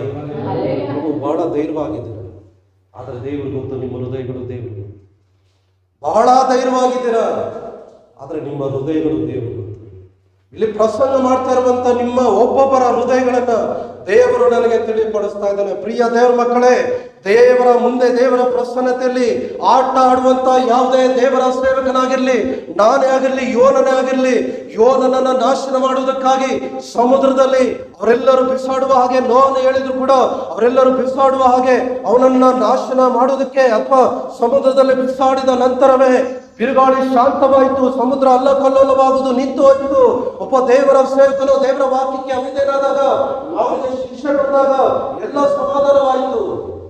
ದೇವರು ನಿಮ್ಮ ಹೃದಯಗಳನ್ನು ತಿಳ್ಕೊಂಡವನಾಗಿದ್ದಾನೆ. ಎಷ್ಟು ಜನ ದೇವರ ವಾಕ್ಯಗಳನ್ನು ಪ್ರತಿದಿನ ಓದ್ತೀರಾ, ಧ್ಯಾನ ಮಾಡ್ತೀರಾ, ಪ್ರಾರ್ಥನೆ ಮಾಡ್ತೀರಾ, ವಾಕ್ಯಕ್ಕೆ ವಿಧೇಯರಾಗ್ತಾ ಇದ್ದೀರಾ, ದೇವರ ಅನ್ಯೋನ್ಯತೆಯಲ್ಲಿದ್ದೀರಾ, ಅನೋಕನ ಹಾಗೆ 300 ವರ್ಷಗಳು ದೇವರೊಟ್ಟಿಗೆ ಅನ್ಯೋನ್ಯವಾಗಿ ಇದ್ದೀರಾ, ಅಥವಾ ನೀವಿರುವಂತ ದಿನಗಳಲ್ಲಿ ದೇವರೊಟ್ಟಿಗೆ ಅನ್ಯೋನ್ಯವಾಗಿದ್ದೀರಾ? ಎಷ್ಟು ಮೊಣಕಾಲೂರಿ ಪ್ರಾರ್ಥನೆ ಮಾಡ್ತಾ ಇದ್ದೀರಾ? ಯಾವ ವಿಷಯದಲ್ಲಿ ಬಿದ್ದು ಹೋಗ್ತಾ ಇದ್ದೀರಾ? ಯಾವ ವಿಷಯ ನಿಮ್ಮನ್ನ ಹಾಳು ಮಾಡ್ತಾ ಇದೆ? ಯಾವ ವಿಷಯದಲ್ಲಿ ನೀವು ಬಾಧೆ ಪಡ್ತಾ ಇದ್ದೀರಾ? ಇದೆಲ್ಲವೂ ದೇವರಿಗೆ ಗೊತ್ತಿರುವುದರಿಂದ ನಿಮ್ಮ ಹೃದಯಗಳನ್ನ ದೇವರಿಗೆ ಯಾರು ಹೇಳುವಂತ ಅವಶ್ಯಕತೆ ಇಲ್ಲ. ನಿಮ್ಮ ಹೃದಯಗಳನ್ನ ದೇವರು ತಿಳ್ಕೊಂಡಿದ್ದಾನೆ. ಅದಕ್ಕೆ ದೇವರು ಈ ವಾಕ್ಯಗಳ ಮೂಲಕ ಮಾತನಾಡ್ತಾ ಇದ್ದಾನೆ. ಒಂದು ಕೃಪೆಯ ಬಾಗಿಲು ನಿನಗೆ ಓಪನ್ ಆಗಿದೆ. ಕೃಪೆಯ ಬಾಗಿಲು ನಿನಗೆ ಓಪನ್ ಆಗಿದೆ. ದೇವರು ಏನ್ ಹೇಳ್ತಾನೆ ಗೊತ್ತಾ? ನಿನ್ನ ಕಣ್ಣು ಮುಂದೆ ಇರುವಂತ ನಿನ್ನ ಸಹೋದರನನ್ನ ನೀನು ಪ್ರೀತಿ ಮಾಡದೆ, ಕಣ್ಣಿಗೆ ಕಾಣದೆ ಇರುವಂತ ದೇವರನ್ನ ನೀನು ಹೇಗೆ ಪ್ರೀತಿ ಮಾಡ್ತೀಯ? ನಿನ್ನ ವೈರಿಯನ್ನ ನೀನು ಕ್ಷಮಿಸದೆ ಹೋದ್ರೆ, ಕ್ಷಮಿಸಿ ಅವರಿಗಾಗಿ ನೀನು ವಿಜ್ಞಾಪನೆ ಮಾಡದೆ ಹೋದ್ರೆ, ನಿನ್ನ ಪರವಾಗಿರುವಂತವರಿಗಾಗಿ ಅಥವಾ ಅವರಿಗಾಗಿ ವೈರಿಗಳಿಗಾಗಿ ಯಾವಾಗ ನೀನು ಪ್ರಾರ್ಥನೆ ಮಾಡ್ತೀಯ? ನಿನ್ನ ಸೇವಕರಿಗಾಗಿ ನೀನು ಪ್ರಾರ್ಥನೆ ಮಾಡಿಲ್ಲ ಅಂದ್ರೆ ನಿನ್ನ ತಾಯಿಗಾಗಿ ಹೇಗೆ ಪ್ರಾರ್ಥನೆ ಮಾಡ್ತೀಯ? ತಂದೆಗಾಗಿ ಹೇಗೆ ಪ್ರಾರ್ಥನೆ ಮಾಡ್ತೀಯ? ಹೆಂಡತಿಗಾಗಿ ಹೇಗೆ ಪ್ರಾರ್ಥನೆ ಮಾಡ್ತೀಯ? ಸಭೆಯ ಅಭಿವೃದ್ಧಿಗಾಗಿ ಹೇಗೆ ಪ್ರಾರ್ಥನೆ ಮಾಡ್ತೀಯ? ಒಬ್ಬ ದೇವರ ಸೇವಕನಿಗಾಗಿ ಅವರ ಅವಶ್ಯಕತೆಗಳಿಗಾಗಿ ನೀನು ಪ್ರಾರ್ಥನೆ ಮಾಡದೆ ಹೋದ್ರೆ ಅವರ ಕೊರತೆಗಳನ್ನ ಹೇಗೆ ನೀನು ತಿಳ್ಕೊಳ್ತೀಯ? ಅವ್ರಿಗೆ ಬೇಕಾದ ಅವಶ್ಯಕತೆಗಳನ್ನ ಹೇಗೆ ನೀನು ತಿಳ್ಕೊಳ್ತೀಯ? ಪ್ರಾರ್ಥನೆ ಮಾಡದೇ ಇರೋದು ಕೂಡ ಪಾಪ. ದೇವರ ವಾಕ್ಯವನ್ನ ಕೇಳಿ ಅದಕ್ಕೆ ಅವಿಧೇಯರಾಗುವುದು ಕೂಡ ಪಾಪ. ನೀನು ತಲುಪಬೇಕಾದ ಆ ಒಂದು ಗುರಿಯನ್ನ ದೇವರು ತಲುಪದ ಹಾಗೆ ಬಿರುಗಾಳಿಯನ್ನು ಉಂಟು ಮಾಡ್ತಾನೆ. ನೋವನಿಗೆ ಉಂಟು ಮಾಡಿದ ಪ್ರಕಾರ, ಹಡಗಲ್ಲಿ ಇರುವಂತಹ ಪ್ರತಿಯೊಬ್ಬರಿಗೂ ಉಂಟು ಮಾಡಿದ ಪ್ರಕಾರ ನಿನಗೂ ನನಗೂ ನನ್ನನ್ನು ಸೇರಿ ಹೇಳ್ತಾ ಇದ್ದೇನೆ, ನಾನು ತಲುಪಬೇಕಾದ ಗುರಿಯನ್ನ ತಲುಪದ ಹಾಗೆ ದೇವರ ವಾಕ್ಯಕ್ಕೆ ಅವಿಧೇಯನಾದಾಗ ದೇವರು ಬಿರುಗಾಳಿ ಉಂಟು ಮಾಡ್ತಾನೆ. ಮೀನಿನ ಹೊಟ್ಟೆ ಒಳಗಡೆ ಕತ್ತಲಲ್ಲಿ 3 ದಿನ ಹಗಲು ರಾತ್ರಿ ಉಪವಾಸದಿಂದ, ನೀರಿಂದ ಉಪವಾಸ, ಆಹಾರದಿಂದ ಉಪವಾಸದಿಂದ, ಬೆಳಕಿಲ್ಲದೆ ಕತ್ತಲಲ್ಲೇ ಇರುವ ಹಾಗೆ ದೇವರು ಮಾಡ್ತಾನೆ. ನೀವು ಆವಾಗ ಹೇಳ್ಬೋದು, ಯಾಕೆ ದೇವರೇ, ನಾನು ನಿನ್ನ ಸೇವಕಲ್ವಾ, ನಿನ್ನ ಪ್ರವಾದಿ ಅಲ್ವಾ ಎಂಬುದಾಗಿ ಆವಾಗ ಹೇಳ್ಬೋದು.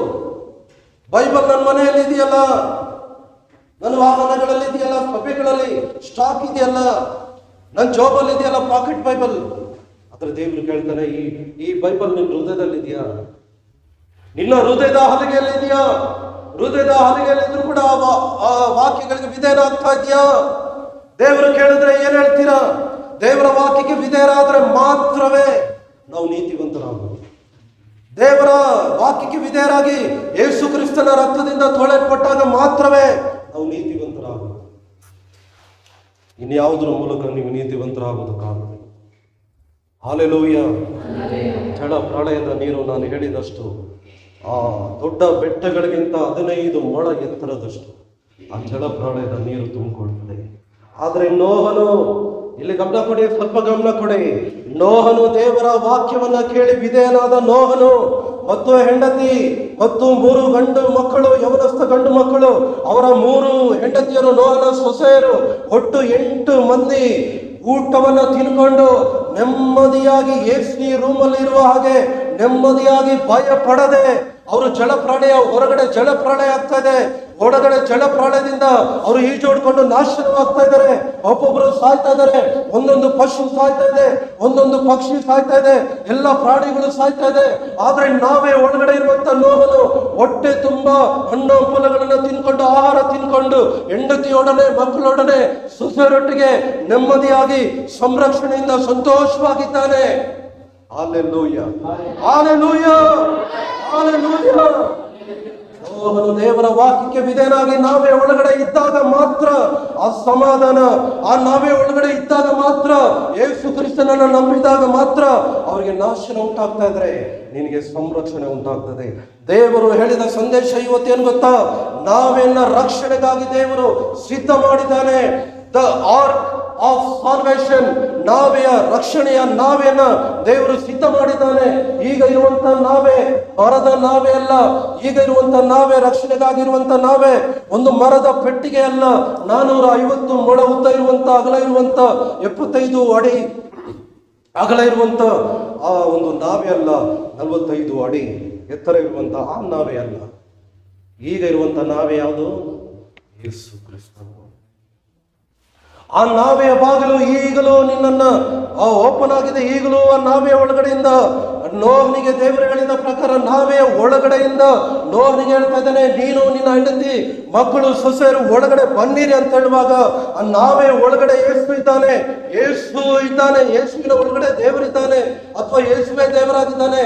ಆ ದೇವರು ಹೇಳ್ತಾ ಇದ್ದಾನೆ, ನಿಮಗಾಗಿ ನಾನು ಬಾಗಿಲನ್ನು ತೆರೆದಿದ್ದೇನೆ, ನಾನೇ ಪರಲೋಕದ ಬಾಗಿಲು, ಆ ಬಾಗಿಲನ್ನು ನಿಮಗಾಗಿ ತೆರೆದಿದ್ದೇನೆ, ನನ್ನ ಸ್ವರ ಕೇಳಿ ಅದರ ಒಳಗಡೆ ಬನ್ನಿ, ಸುರಕ್ಷಿತವಾಗಿರಿ. ಈ ಲೋಕಕ್ಕೆ ನಾಶನವನ್ನು ನಾನು ಉಂಟು ಮಾಡ್ತೇನೆ. ಸತ್ಯವೇದ ಆದಿಕಾಂಡದಿಂದ ಪ್ರಕಟಣೆವರೆಗೂ ನೀವು ಓದುವುದಾದ್ರೆ ಈ ಕಣ್ಣಿಗೆ ಕಾಣುವಂತ ಈ ಪ್ರಕೃತಿ ನಾಶವಾಗ್ತದೆ, ಬೆಂಕಿಯಿಂದ ನಾಶವಾಗ್ತದೆ, ನೀರಿಂದ ಅಲ್ಲ ಬೆಂಕಿಯಿಂದ ನಾಶವಾಗ್ತದೆ ಅಂತ ಪೇತ್ರನು ಹೇಳ್ತಾ ಇದ್ದಾನೆ. ಪವಿತ್ರಾತ್ಮ ಭರಿತನಾಗಿ ಹೇಳ್ತಾ ಇದ್ದಾನೆ. ಪವಿತ್ರಾತ್ಮನ ಅಭಿಷೇಕದಿಂದ ತುಂಬಲ್ಪಟ್ಟು ಪತ್ರಿಕೆಯಲ್ಲಿ ಸಭೆಯ ವಿಶ್ವಾಸಗಳಿಗೆ ಅವನು ಬರಿತಾ ಇದ್ದಾನೆ. ಆ ನಾವೇ ಅನ್ನುವಂಥ ಯೇಸು ಕ್ರಿಸ್ತನನ್ನ ನೀವು ನಂಬದೇ ಇದ್ರ ಅಂತ ಅವನು ಹೇಳಿ, ಆ ನಾವೇ ಅನ್ನುವಂಥ ಕೃಪೆಯ ಬಾಗಿಲು ಅಥವಾ ನಾವೇ ಅನ್ನುವಂಥ ಯೇಸು ಕ್ರಿಸ್ತನ ಆ ಬಾಗಿಲು ನಿನಗಾಗಿ, ನನಗಾಗಿ, ನನಗೋಸ್ಕರ, ನಿನಗೋಸ್ಕರ, ನನ್ನ ಕುಟುಂಬಕ್ಕೋಸ್ಕರ, ನನ್ನ ತಂದೆ ತಾಯಿ, ನನ್ನ ಸಭೆಗೆ ಬರುವಂತಹ ಪ್ರತಿಯೊಬ್ಬರಿಗೋಸ್ಕರ, ಈ ಹಳ್ಳಿಗೋಸ್ಕರ, ಸುತ್ತಮುತ್ತಲಿರುವಂತ ಎಲ್ಲ ಹಳ್ಳಿಯ ಜನಗಳಿಗೋಸ್ಕರ, ಕರ್ನಾಟಕದ ಎಲ್ಲ ಜನತೆಗೋಸ್ಕರ, ಇಂಡಿಯಾ ದೇಶದ, ಭಾರತ ದೇಶದ ಎಲ್ಲ ಜನತೆಗೋಸ್ಕರ ನಾವೇ ಕ್ರಿಸ್ತನು ಅನ್ನುವಂಥ ನಾವೆಯ ಬಾಗಿಲು, ಕ್ರಿಸ್ತನು ಅನ್ನುವಂಥ ನಾವೆಯ ಬಾಗಿಲು ಈಗಲೂ ಓಪನ್ ಆಗಿದೆ. ಆತನ ಬಾಗಿಲು ಓಪನ್ ಈಗಲೂ ಆಗಿದೆ. ನಿಮ್ಮನ್ನು 2 ಕೈಗಳನ್ನ ಚಾಚಿ ಕರಿತಾ ಇದ್ದಾನೆ, ಈ ಬಾಗಿಲು ಒಳಗಡೆ ಬನ್ರಿ, ಸುರಕ್ಷಿತವಾಗಿರಿ, ಸಮಾಧಾನ ಹೊಂದ್ಕೊಳ್ರಿ, ಆ ಪರಲೋಕಕ್ಕೆ ನೀವು ಪರಲೋಕದ ಬಾಧ್ಯತೆಯನ್ನು ಹೊಂದಿಕೊಳ್ಳ್ರಿ ಎಂಬುದಾಗಿ ದೇವರು ಕರೀತಾ ಇದ್ದಾರೆ. ನನ್ನ ಮೂಲಕವೇ ನಿಮ್ಮನ್ನು ಇವತ್ತು ಕರೀತಾ ಇದ್ದಾರೆ. ಈ ವಾಕ್ಯಗಳ ಮೂಲಕ, ಈ ಪ್ರಸಂಗದ ಮೂಲಕವೇ ನಿಮ್ಮನ್ನು ಕರೀತಾ ಇದ್ದಾರೆ. ಅನೇಕ ವಿಷಯಗಳ ಮೂಲಕ ನಿಮ್ಮನ್ನು ಕರೀತಾ ಇದ್ದಾರೆ. ಆ ನಾವೇ ಅನ್ನುವಂಥ ಕ್ರಿಸ್ತನು ಅನ್ನುವಂತಹ ನಾವೇ ಒಳಗಡೆ ನಾವು ಬಂದಾಗ ಮಾತ್ರ ಆ ಪರಲೋಕ ರಾಜ್ಯಕ್ಕೆ ನಮ್ಗೆ ಎಂಟ್ರಿ, ಆ ಪರಲೋಕ ರಾಜ್ಯಕ್ಕೆ ನಮಗೆ ಪ್ರವೇಶ. ಇಲ್ಲಾಂದ್ರೆ ಯಾವುದರ ಮೂಲಕ, ಯಾವ ಸೇವಕನ ಮೂಲಕ, ಯಾವುದೇ ಒಂದು ಅವರು ಹಿಂಗೆ ಕೈ ಚಾಚಿದ್ರು ದೈವಗಳು ಸಾವಿರಾರು ಬಿದ್ದೋಗ್ಲಿ, ಅವ್ರ ಮೂಲಕ ಅಲ್ಲ, ಅವರನ್ನು ಅಭಿಷೇಕ ಮಾಡಿದ ಕ್ರಿಸ್ತನ ಮೂಲಕವಾಗಿ. ಪ್ರೀತಿಯ ದೇವರ ಮಕ್ಕಳೇ, ಇವತ್ತು ಕೇಳಿದ ಪ್ರಸಂಗ ದೇವರು ನ್ಯಾಯ ತೀರ್ಪನ್ನ ಉಂಟು ಮಾಡುವುದಕ್ಕಾಗಿ ಮೊದಲ ಬಾರಿಗೆ ಬಂದಂತ ಯೇಸು ಕ್ರಿಸ್ತನು ಪ್ರೀತಿ ಉಳ್ಳವನಾಗಿ ಆತನು ಬಂದ, ದಯವುಳ್ಳವನಾಗಿ ಬಂದ, ಕನಿಕರವುಳ್ಳವನಾಗಿ ಬಂದ, ನಿನಗಾಗಿ ರಕ್ತ ಸುರಿಸುವುದಕ್ಕಾಗಿ ಬಂದ, ನಿನಗಾಗಿ ಅವಮಾನ ಹೊರುವುದಕ್ಕಾಗಿ ಬಂದ, ನಿನಗಾಗಿ ಶಾಪದ ಮುಳ್ಳಿನ ಕಿರೀಟವನ್ನ ತನ್ನ ತಲೆ ಮೇಲೆ ಹೊತ್ತುಕೊಳ್ಳುವುದಕ್ಕಾಗಿ ಬಂದ, ನಿನ್ನ ರೋಗಗಳನ್ನು ತನ್ನ ಮೇಲೆ ಹೊತ್ತುಕೊಳ್ಳುವುದಕ್ಕಾಗಿ ಬಂದ, ನಿನಗಾಗಿ ರಕ್ತ ಸುರಿಸಿ ಪ್ರಾಣ ಕೊಡುವುದಕ್ಕಾಗಿ ಬಂದ, ನಿನಗಾಗಿ ಸಮಾಧಿಯಲ್ಲಿ ಉಣಲ್ಪಡುವುದಕ್ಕಾಗಿ ಆತನು ಬಂದ. ಆದರೆ ದೇವರ ವಾಕ್ಯ ಹೇಳ್ತದೆ, ಮೂರನೇ ದಿನದಲ್ಲಿ ಆತನು ಜೀವಂತವಾಗಿ ಎದ್ದಿದ್ದಾನೆ. ಅದೇ ದೇವರು ಹೇಳ್ತಾ ಇದ್ದಾನೆ ಪ್ರಕಟಣೆ 22ನೇ ಅಧ್ಯಾಯದಲ್ಲಿ, ಇಗೋ ನಾನು ಬೇಗ ಬರ್ತೇನೆ, ಇಗೋ ನಾನು ಬೇಗ ಬರ್ತೇನೆ. ದೇವರು ಹೇಳ್ತಾ ಇದ್ದಾನೆ, ಇಗೋ ನಾನು ಬೇಗ ಬರುತ್ತೇನೆ. ಆ ನಾವೇ ಒಳಗಡೆ ಯೇಸು ಬರುವಾಗ ನೀವಿರಬೇಕು. ಆ ಜಲಪ್ರಳಯ ಅನ್ನುವಂಥ ನ್ಯಾಯ ತೀರ್ಪು ಬರುವಾಗ ನಾವೇ ಒಳಗಡೆ ಇದ್ದ ಪ್ರಕಾರವೇ, ಇದ್ದ ರೀತಿಯಲ್ಲಿಯೇ ನೀನು ನಾನು ಯೇಸು ಕ್ರಿಸ್ತನ ಅನ್ನುವಂಥ ಆ ನಾವೇ ಒಳಗಡೆ ಇದ್ದಾಗ ಮಾತ್ರ ನನ್ನನ್ನ ನಾವೇ ಮೂಲಕ ಯೇಸು ಕ್ರಿಸ್ತನ ಮೂಲಕ ಪರಲೋಕಕ್ಕೆ ಕರೆದುಕೊಂಡು ಹೋಗ್ತಾನೆ. ಎಷ್ಟು ಚೆನ್ನಾಗಿ ಅರ್ಥ ಆಗ್ತದೆ. ಈ ಬಾಗಿಲು ನನ್ನನ್ನ ರಕ್ಷಣೆ ಮಾಡುವುದಕ್ಕಾಗಿ ಇನ್ನೂ ಓಪನ್ ಇದೆ, ಇನ್ನೂ ಓಪನ್ ಇದೆ. ಕೃಪೆಯ ಬಾಗಿಲು ಇನ್ನೂ ಓಪನ್ ಇದೆ. ವ್ಯಭಿಚಾರಿಗಳನ್ನು ಕ್ಷಮಾಪಣೆ ಮಾಡಿ ರಕ್ಷಣೆ ಮಾಡಿ ಇನ್ನು ಮೇಲೆ ಪಾಪ ಮಾಡಬೇಡ ಎಂಬುದಾಗಿ ಆಜ್ಞಾಪಿಸುವಂತ ಆ ಕೃಪೆಯ ಬಾಗಿಲು, ಪ್ರೀತಿಯ ಬಾಗಿಲು, ದಯ ತೋರಿಸುವಂತ ಬಾಗಿಲು, ಕರುಣಿಸುವ ಬಾಗಿಲು, ಮನ ಮರುಗಿ ನಿನ್ನನ್ನು ಮುಟ್ಟಿ ಸ್ವಸ್ಥ ನೀಡುವಂತ ಬಾಗಿಲು, ನಿನಗೆ ಒಂದು ಪರಲೋಕ ರಾಜ್ಯದಲ್ಲಿ ನಿತ್ಯ ಜೀವ ಕೊಡುವಂತ ಆ ಕೃಪೆ ಅನ್ನುವಂತ ಯೇಸು ಕ್ರಿಸ್ತನ ಬಾಗಿಲು ಇನ್ನೂ ಓಪನ್ ಆಗಿದೆ. ಎರಡು ಕೈಗಳನ್ನು ಚಾಚಿ ನಿಮ್ಮನ್ನ ಕರೀತಾ ಇದ್ದಾನೆ. ಎಲ್ಲಿವರೆಗೂ ಗೊತ್ತಾ? ಎರಡನೇ ಬರುಣದವರೆಗೂ ಮಾತ್ರ. ಅಲ್ಲಿ ಒಂದು ಶಬ್ದ, ತುತ್ತೂರಿಗಳ ಶಬ್ದ ಆದಾಗ ಕೃಪೆಯ ಬಾಗಿಲನ್ನು ಮುಚ್ಚಿದ ನಂತರ, ಯೇಸು ಕ್ರಿಸ್ತನ ಅನ್ನುವಂತ ಕೃಪೆಯ ಬಾಗಿಲನ್ನು ಮುಚ್ಚಿದ ನಂತರ ದೇವರು ಎರಡನೇ ಬಾರಿಗೆ ಬರ್ತಾನೆ. ನೋಹನನ್ನ, ಅವನ ಮಕ್ಕಳನ್ನ, ಅವನ ಹೆಂಡತಿಯನ್ನ, ಒಟ್ಟು 8 ಮಂದಿಯನ್ನು ಒಳಗಡೆ ಹಾಕಿದ ನಂತರ 7ನೇ ಅಧ್ಯಾಯ 16ನೇ ವಾಕ್ಯ ಹೇಳ್ತದೆ, ಯೆಹೋವನು ನೋಹನನ್ನ ಒಳಗಡೆ ಇಟ್ಟು ಬಾಗಿಲನ್ನು ಮುಚ್ಚಿದನು. ದೇವರು ನಿನಗಾಗಿ ಒಂದು ಬಾಗಿಲನ್ನು ಮುಚ್ಚಿದ್ರೆ, ನಿನಗೋಸ್ಕರ ಒಂದು ಬಾಗಿಲು ಮುಚ್ಚಿದ್ರೆ ಯಾವುದೇ ಶಕ್ತಿಗಳು ಅದನ್ನ ತೆರೆಯುವುದಕ್ಕಾಗುವುದಿಲ್ಲ. ಅವರು ಈಚೆ ಓಡ್ಕೊಂಡು ಬಾಗಿಲ ಹತ್ರ ಬಂದು ನನಗೋಸ್ಕರ ತೆರೀಲಿ ಅಂದ್ರು ಕೂಡ ನೋವನ್ನು ತೆರೆಯಕ್ಕಾಗಲ್ಲ. ಅವರು ತೆರೀಲ ಅಂತ ಹೇಳಿದ್ರು ಕೂಡ ದೇವರು ತೆರೆಯೋದಿಲ್ಲ. 100 ವರ್ಷಗಳು ಓಪನ್ ಆಗಿತ್ತು, 100 ವರ್ಷಗಳು ದೇವರ ವಾಕ್ಯ ಬರ್ತಾ ಇತ್ತು, 100 ವರ್ಷಗಳು ನಾವೇ ನಿನ್ನ ಕಣ್ಮುಂದೆ ಇತ್ತು, 100 ವರ್ಷಗಳು ವಾಕ್ಯ ನಿನ್ನ ಮುಂದೆ ಇತ್ತು, 100 ವರ್ಷಗಳು ದೇವರ ಪ್ರೀತಿ ನಿನ್ನನ್ನು ಕರಿತಾ ಇತ್ತು. 100 ವರ್ಷಗಳು ನೀನು ಕಿವಿಗೊಡದೆ, 100 ವರ್ಷಗಳು ಆ ಸ್ವರಕ್ಕೆ ನೀನು ವಿಧೇಯನಾಗದೆ, ಆ ಕೃಪೆ ಅನ್ನುವಂಥ ಬಾಗಿಲು, ಗ್ರೇಸ್ ಅನ್ನುವಂಥ ಬಾಗಿಲು ಕ್ಲೋಸ್ ಆದಾಗ ದೇವರು ಬರುತ್ತಾ ಇದ್ದಾನೆ. ದೇವರ ಒಂದು ಗುರುತು. ದೇವರು ಹೇಳ್ತಾನೆ, ನಾನು ಎರಡನೇ ಬರೋಣದಲ್ಲಿ ಬರುವಾಗ ಪ್ರಪಂಚದಲ್ಲಿರುವಂಥ ಎಲ್ಲರ ಕಣ್ಣುಗಳು ನನ್ನನ್ನು ನೋಡುವುದು, ಎಲ್ಲರ ಮೊಣಕಾಲು ನನ್ನ ಮುಂದೆ ಊರುವುದು, ಎಲ್ಲ ಮೊಣಕಾಲು ಊರಿ ಎಲ್ಲ ನಾಲಿಗೆಗಳು ನಾನೇ ಕರ್ತನು, ನಾನೇ ದೇವರೆಂಬುದಾಗಿ, ನಾನೇ ಕರ್ತನೆಂಬುದಾಗಿ ನನ್ನ ಮುಂದೆ ಅರಿಕೆ ಮಾಡುವುದು. ಕರ್ತನು ತನ್ನ ಮೇಲೆ ಆಣೆ ಇಟ್ಟು ಹೇಳಿದ್ದಾನೆ, ಎಲ್ಲರ ಮೊಣಕಾಲುಗಳು, ದೇವರ ಮಕ್ಕಳ ಮೊಣಕಾಲುಗಳು ಕೂಡ, ಪಾಪಿಗಳ ಮೊಣಕಾಲುಗಳು ಕೂಡ, ಅನ್ಯ ಜನಗಳ ಮೊಣಕಾಲುಗಳು ಕೂಡ, ಅನೇಕ ಜಾತಿ ಧರ್ಮದವರ ಮೊಣಕಾಲುಗಳು ಕೂಡ ಕರ್ತನು ಬರುವಾಗ ಆತನ ಮುಂದೆ ಮೊಣಕಾಲು ಇರ್ತದೆ. ಎಲ್ಲ ನಾಲಿಗೆಗಳು ಆತನನ್ನು ನೋಡಿ ಅರಿಕೆ ಮಾಡ್ತದೆ, ನೀನೇ ನಮ್ಮ ಕರ್ತನು. ಆದ್ರೆ ಅವತ್ತು ನಿನಗೆ ರಕ್ಷಣೆ ಆಗೋದಿಲ್ಲ. ಆವತ್ತು ನಿನಗೆ ಬಾಗಿಲು ಕ್ಲೋಸ್ ಆಗಿದೆ. ನಾವೇ ಒಳಗಡೆ ಆವತ್ತು ನೀನು ಇರುವಾಗ, ನಾವೇ ಒಳಗಡೆ ಇರುವಾಗ ಬಾಗಿಲು ಮುಚ್ಚಿದ್ದಾನೆ. ಅದರೊಳಗಡೆ ಇದ್ದಾಗ ಮಾತ್ರ ಆ ನಾಶನದಿಂದ ನಿನಗೆ ರಕ್ಷಣೆ ದೇವರು ಕೊಡ್ತಾನೆ. ದೇವರು ನೋಹನ ಮೂಲಕ ನಾನು ಮುಗಿಸ್ತಾ ಇದ್ದೆ. ದೇವರು ನೋಹನ ಮೂಲಕ ದೇವರು ರಕ್ಷಣೆಗಾಗಿ, ಪಾಪಿಗಳ ರಕ್ಷಣೆಗಾಗಿ ಒಂದು ನಾವೆಯನ್ನ ಸಿದ್ಧ ಮಾಡುತ್ತಾ ಇದ್ದಾರೆ. ಇವತ್ತು ಯೇಸು ಕ್ರಿಸ್ತನ ಮೂಲಕ, ಯೇಸು ಕ್ರಿಸ್ತನು ನಾವೇ ಆಗಿದ್ದಾನೆ, ಆತನ ಮೂಲಕ ದೇವರು ಪಾಪಿಗಳಾಗಿರುವಂತ ನನಗೂ ನಿನಗೂ ಒಂದು ಅವಕಾಶವನ್ನ ಕೊಡುತ್ತಾ ಇದ್ದಾನೆ. ಆತನು ನಾವೇನೋ ಸಿದ್ಧ ಮಾಡಿದ್ದಾನೆ. ಯೋಹಾನ 3:16 ಹೇಳ್ತದೆ, ದೇವರು ಲೋಕದ ಮೇಲೆ ಎಷ್ಟೋ ಪ್ರೀತಿಯನ್ನಿಟ್ಟು ತನ್ನ ಒಬ್ಬನೇ ಮಗನನ್ನು ಕೊಟ್ಟನು, ಆತನನ್ನು ನಂಬುವ ಒಬ್ಬನಾದರೂ ನಾಶವಾಗದೆ ಎಲ್ಲರೂ ನಿತ್ಯ ಜೀವವನ್ನು ಪಡೆಯಬೇಕೆಂದು ಆತನನ್ನು ಕೊಟ್ಟನು. ಕೃಪೆಯ ಬಾಗಿಲು ನಿನಗೆ ನನಗೂ ಓಪನ್ ಆಗಿದೆ. ಆ ಬಾಗಿಲೊಳಗಡೆ ನೀವು ಹೊಂದಬೇಕೆಂಬುದಾಗಿ ದೇವರ ಚಿತ್ತ ಇದೆ. ಅದಕ್ಕಾಗಿ ದೇವರು ನಾವೇ ಯೇಸು ಕ್ರಿಸ್ತನನ್ನುವಂತ ನಾವೆಲ್ಲ ಸಿದ್ಧ ಮಾಡಿದ್ದಾನೆ. 2000 ವರ್ಷಗಳ ಹಿಂದೆ ದೇವರ ಮಗನನ್ನ ದೇವರು ಕೈ ಬಿಟ್ಟು ನಿನ್ನನ್ನು ಕೈ ಹಿಡಿದಿದ್ದಾನೆ. ದೇವರ ಮಗನಾದ ಯೇಸುವನ್ನ ಸ್ವಂತ ರಕ್ಷಕನಾಗಿ ಅಂಗೀಕಾರ ಮಾಡುವುದರ ಮೂಲಕ ದೇವರ ಮಕ್ಕಳಾಗುವ ಅಧಿಕಾರ ಕೊಟ್ಟಿದ್ದಾನೆ. ಕೃಪೆಯ ಬಾಗಿಲು ಈಗಲೂ ಕೂಡ ನೀನು ಜೀವಂತವಾಗಿರುವಾಗ ಓಪನ್ ಆಗಿದೆ. ಅದರ ಬಾಗಿಲ ಮೂಲಕ ನೀನು ಯೇಸುವನ್ನ ಒಳಗಡೆ ನೀನು ಪ್ರವೇಶ ಮಾಡಬೇಕು. ಈ ವಾಕ್ಯ ಹೇಳಿ ನಾನು ಮುಗಿಸೋದಕ್ಕೆ ಇಷ್ಟಪಡ್ತೇನೆ. ಪ್ರಕಟಣೆ 3:20, ಈಗೋ ಬಾಗಿಲಲ್ಲಿ ನಿಂತುಕೊಂಡು ತಟ್ಟುತ್ತಾ ಇದ್ದೇನೆ, ಯಾವನಾದರೂ ನನ್ನ ಸ್ವರವನ್ನು ಕೇಳಿ ಬಾಗಿಲನ್ನು ತೆರೆದ್ರೆ ನಾನು ಒಳಗೆ ಬಂದು ಅವನ ಸಂಗಡ ಊಟ ಮಾಡುವೆನು, ಅವನು ನನ್ನ ಸಂಗಡ ಊಟ ಮಾಡುವೆನು. ಯಾರು ಹೇಳ್ತಾ ಇರೋದು? ಯಾರಿಗೆ ಹೇಳ್ತಾ ಇರೋದು? ಕರ್ತನಾದ ಯೇಸು ಪ್ರೀತಿಯ ಶಿಷ್ಯನಾದ ಯೋಹಾನನ ಮೂಲಕ ಯೇಸು ಸ್ವಾಮಿ ಹೇಳ್ತಾ ಇದ್ದಾನೆ. ಯಾರಿಗೆ ಹೇಳ್ತಾ ಇದ್ದಾನೆ? ಅನ್ಯ ಜನಗಳಿಗೆಲ್ಲ, ದೇವರ ಸಭೆಯ ಒಳಗಡೆ ಇರುವಂತ ವಿಶ್ವಾಸಿಗಳಿಗೆ ಹೇಳ್ತಾ ಇದ್ದಾನೆ. ಈ ವಾಕ್ಯ ಅನ್ಯ ಜನಗಳಿಗೂ ಸೇರಿ ನಿಮಗೂ ಹೇಳ್ತಾ ಇದ್ದಾನೆ. ಈಗೋ ಬಾಗಿಲಲ್ಲಿ ನಿಂತುಕೊಂಡು ತಟ್ಟುತ್ತಾ ಇದ್ದಾನೆ, ಯಾವನಾದರೂ ನನ್ನ ಸ್ವರವನ್ನ ಕೇಳಿ ಬಾಗಿಲನ್ನು ತೆರೆದ್ರೆ, ಹೃದಯದ ಬಾಗಿಲನ್ನು ತೆರೆದ್ರೆ ಒಳಗಡೆ ಬಂದು ಅವನ ಸಂಗಡ ಊಟ ಮಾಡುವೆನು, ಅವನು ನನ್ನ ಸಂಗಡ ಊಟ ಮಾಡುವ. ಏನ್ ಗೊತ್ತಾ ಊಟ ಮಾಡುವನು ಅಂದ್ರೆ? ಅನ್ಯೋನ್ಯತೆ. ನೋಹನ ಮುತ್ತಾತ ಹನೋಕನು 300 ವರ್ಷಗಳು ದೇವರೊಟ್ಟಿಗೆ ಊಟ ಮಾಡ್ದ. ದೇವರವನಿಗೆ ಊಟವನ್ನು ಕೊಟ್ಟ, ದೇವರ ವಾಕ್ಯವನ್ನ ಕೊಟ್ಟ. ಹನೋಕನ ವಾಕ್ಯವನ್ನ ತಿಂದ, ಆ ವಾಕ್ಯಕ್ಕೆ ವಿಧೇಯನಾದ. ಇದೆ ಊಟ ಮಾಡುವನು, ಅವನು ನನ್ನೊಳಗಡೆ ಊಟ ಮಾಡುವನು, ಅವನು ನನ್ನೊಟ್ಟಿಗೆ ಊಟ ಮಾಡುವನು ಅಂದ್ರೆ ದೇವರೊಟ್ಟಿಗೆ ಇರುವಂತ ಫೆಲೋಶಿಪ್, ದೇವರ ವಾಕ್ಯ ಅನ್ನುವಂತ ಆಹಾರವನ್ನ ಯೆರೆಮೀಯನು ತಿಂದು ಅವನು ಏನ್ ಮಾಡ್ತಾ ಇದ್ದಾನು ಗೊತ್ತಾ? ನಿನ್ನ ವಾಕ್ಯವನ್ನ ನಾನು ಅಂಗೀಕಾರ ಮಾಡಿ, ನಿನ್ನ ವಾಕ್ಯವು ನನಗೆ ಆಹಾರವಾಯಿತು ಅಂತ ಹೇಳ್ತಾ ಇದ್ದಾನೆ. ಮತ್ತಾಯ ಸುವಾರ್ತೆ 4ನೇ ಅಧ್ಯಾಯದಲ್ಲಿ 4ನೇ ವಾಕ್ಯದಲ್ಲಿ ಕರ್ತನಾದ ಯೇಸು ಸೈತಾನನಿಗೆ ಹೇಳ್ತಾ ಇದ್ದಾನೆ, ದೇವರ ಬಾಯಿಂದ ಹೊರಡುವ ಪ್ರತಿಯೊಂದು ಮಾತು ಮನುಷ್ಯನನ್ನ ಬದುಕಿಸುವಂಥದ್ದು. ಕೇವಲ ರೊಟ್ಟಿ ತಿಂದ ಮಾತ್ರದಿಂದ ಮನುಷ್ಯನು ಬದುಕುವುದಿಲ್ಲ, ದೇವರ ಬಾಯಿಂದ ಹೊರಡುವ ಪ್ರತಿಯೊಂದು ಮಾತಿನಿಂದಲೂ ಮನುಷ್ಯನು ಬದುಕುತ್ತಾನೆ. ಅದನ್ನೇ ದೇವರು ಇಲ್ಲಿ ಹೇಳ್ತಾ ಇರೋದು.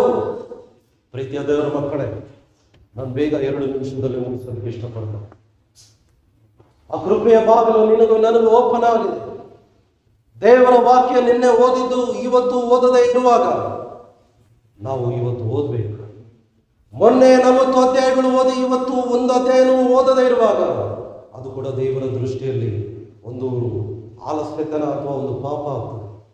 ದೇವರ ಸಮ್ಮುಖದಲ್ಲಿ ಯಾವಾಗಲೂ ನಾವು ಸತ್ಯವೇದಗಳನ್ನ, ಪ್ರಾರ್ಥನೆಗಳನ್ನ, ವಿಜ್ಞಾಪನೆಗಳನ್ನ, ಉಪವಾಸಗಳನ್ನ, ಒಂದು ಸಭೆಗಾಗಿ ಪ್ರಾರ್ಥನೆ ಮಾಡುವುದನ್ನ, ಸಭೆಯ ಪಾಲಕರಿಗಾಗಿ ಪ್ರಾರ್ಥನೆ ಮಾಡುವುದನ್ನ, ಕಣ್ಣೀರಿನಲ್ಲಿರುವಂತವರಿಗಾಗಿ ಪ್ರಾರ್ಥನೆ ಮಾಡುವುದನ್ನ, ಓದುವರ ಸಾಕ್ಷಿ ಹೇಳಿದವರಿಗಾಗಿ ಅವರ ವಿಷಯಗಳನ್ನ ಹೇಳಿ, ಅವರ ಹೆಸರುಗಳನ್ನ ಹೇಳಿ, ಅವರ ಮನೆಯವರ ಹೆಸರುಗಳನ್ನ ಹೇಳಿ ಪ್ರಾರ್ಥನೆ ಮಾಡುವುದನ್ನ ಒಂದು ದಿನವೂ ಮರಿಬಾರ್ದು. ಒಂದು ದಿನವೂ ಅದನ್ನ ಬಿಟ್ಟು ನೀನು ದೂರ ಹೋಗಬಾರ್ದು. ದೇವರ ಮಕ್ಕಳು, ಇದೆಲ್ಲ ನಾವು ಮಾಡುವಾಗ ದೇವರ ಅನ್ಯೋನ್ಯತೆ ನಮ್ಮಲ್ಲಿಲ್ಲ. Hallelujah, hallelujah. ಯೇಸು ಅನ್ನುವಂತ ನಾವೇ ನಿನಗಾಗಿ ದೇವರು ಸಿದ್ಧ ಮಾಡ್ತಾರೆ. ಯೇಸು ಅನ್ನುವಂತ ನಾವೇನ ದೇವರು ನಿನಗಾಗಿ ನನಗಾಗಿ ಸಿದ್ಧ ಮಾಡ್ತಾರೆ. 1 ನಿಮಿಷ ನಾವೆಲ್ಲರೂ ಎದ್ದು ನಿಂತ್ಕೊಳ್ಳಿ. ಓ ಹಲ್ಲೆಲೂಯಾ. ನಿಮ್ಮ ಬಾಯಿಗಳನ್ನ ದಯವಿಟ್ಟು ತೆರೆಯಬೇಕು. ನಿಮ್ಮ ಬಾಯಿಗಳನ್ನ ತೆರೆದು ಕೆಲವು ಸಭೆಗಳಲ್ಲಿ ದೇವರ ವಾಕ್ಯವನ್ನ ಹೇಳ್ತಾ ಇರಬೇಕಾದ್ರೆ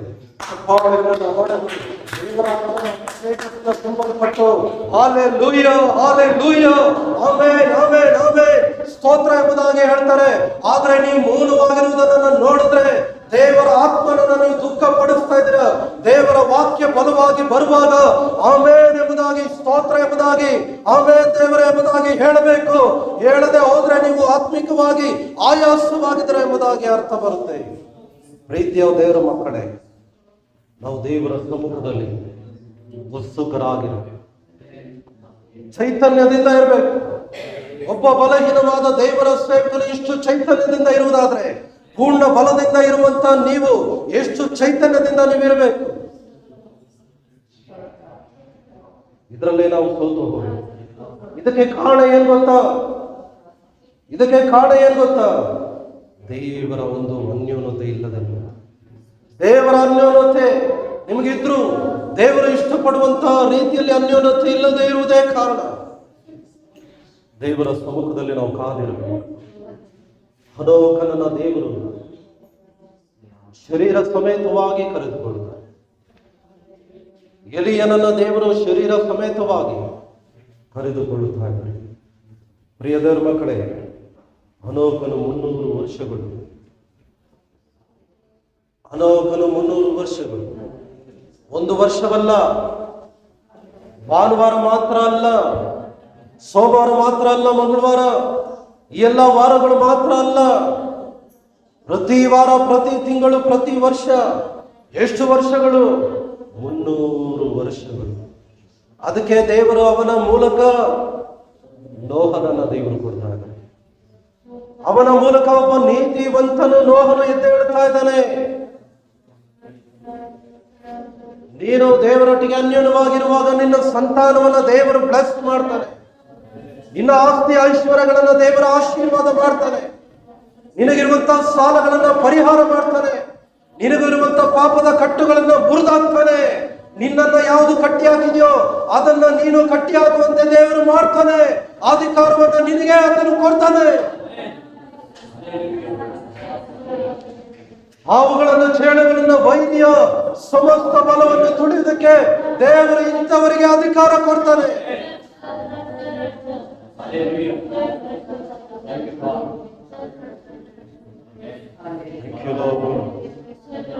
ಕಣ್ಣುಗಳನ್ನು ಮುಚ್ಚೋಣ, ಕಣ್ಣುಗಳನ್ನು ಮುಚ್ಚೋಣ, ಕಣ್ಣುಗಳನ್ನು ಮುಚ್ಚೋಣ. ಎಲ್ಲರೂ ಕಣ್ಣುಗಳನ್ನು ಮುಚ್ಚೋಣ. ನಮ್ಮ ಕೈಗಳನ್ನ ಎತ್ತೋಣ. ನಮ್ಮ ಕೈಗಳನ್ನು ಮೇಲಕ್ಕೆ ಎತ್ತೋಣ. ಕಣ್ಮುಚ್ಚೋಣ, ಕಣ್ಮುಚ್ಚೋಣ. ಒಂದೇ ಒಂದು ಪಾಯಿಂಟ್ ದೇವರಾತ್ಮನು ನಿಮ್ಗೆ ಹೇಳ್ತಾರೆ. ನೋಹನು ನಾವೇ ಒಳಗಡೆ ಇರುವಾಗ, ಕಿಟಕಿಯ ಮೂಲಕ ಹೊರಗಡೆ ನೋಡುವಾಗ, ಅಭ್ರಷ್ಟರು, ಪಾಪಿಗಳು, ದೇವರ ವಾಕ್ಯವನ್ನು ಕೇಳಿ ವಿಧೇಯರಾಗದ ಜನಗಳು ಅವನು ಕಣ್ಣು ಮುಂದೆ ನಾಶನವಾಗ್ತಾ ಇದ್ದಾರೆ. ಕಣ್ಣು ಮುಂದೆ ಈಜು ಹೊಡೆದು ನೀರಲ್ಲಿ ಸುಸ್ತಾಗಿ ಮುಳುಗಿ ಅವರು ಸಮಾಧಿಯ ನೀರಿನ ಜಲ ಸಮಾಧಿ ಪಾಲಾಗ್ತಾ ಇದ್ದಾರೆ. ಎಲ್ಲ ಪಕ್ಷಿಗಳು ನಾಶವಾಗ್ತಾ ಇದೆ. ಇದನ್ನ ನೀತಿವಂತನಾದ ನೋಹನು ನಾವೇ ಒಳಗಡೆಯಿಂದ ಕಿಟಕಿಯ ಮೂಲಕ ನೋಡ್ತಾ ಇದ್ದಾರೆ. ಅದೇ ರೀತಿಯಾಗಿ ಇದೇ ಕಿಟಕಿಯ ಮೂಲಕ ನಾವೇ ಹೊರಗಡೆ ಇರುವಂತ ಜನಗಳು, ನಾವೇ ಒಳಗಡೆ ಇರುವಂತ ನೋಹನು, ಅವನ ಹೆಂಡತಿ, ಮಕ್ಕಳು, ಸೊಸೆಯರು ಊಟ ಮಾಡ್ತಾ ಇದ್ದಾರೆ, ಸಮಾಧಾನವಾಗಿದ್ದಾರೆ, ಸಂತೋಷವಾಗಿದ್ದಾರೆ, ಧೈರ್ಯವಾಗಿದ್ದಾರೆ, ದೇವರ ಪ್ರಸನ್ನತೆಯಲ್ಲಿದ್ದಾರೆ ಅಂತ ಅವರು ಕೂಡ ಅದೇ ಕಿಟಕಿಯಲ್ಲಿ ನೋಡ್ತಾ ಇದ್ದಾರೆ.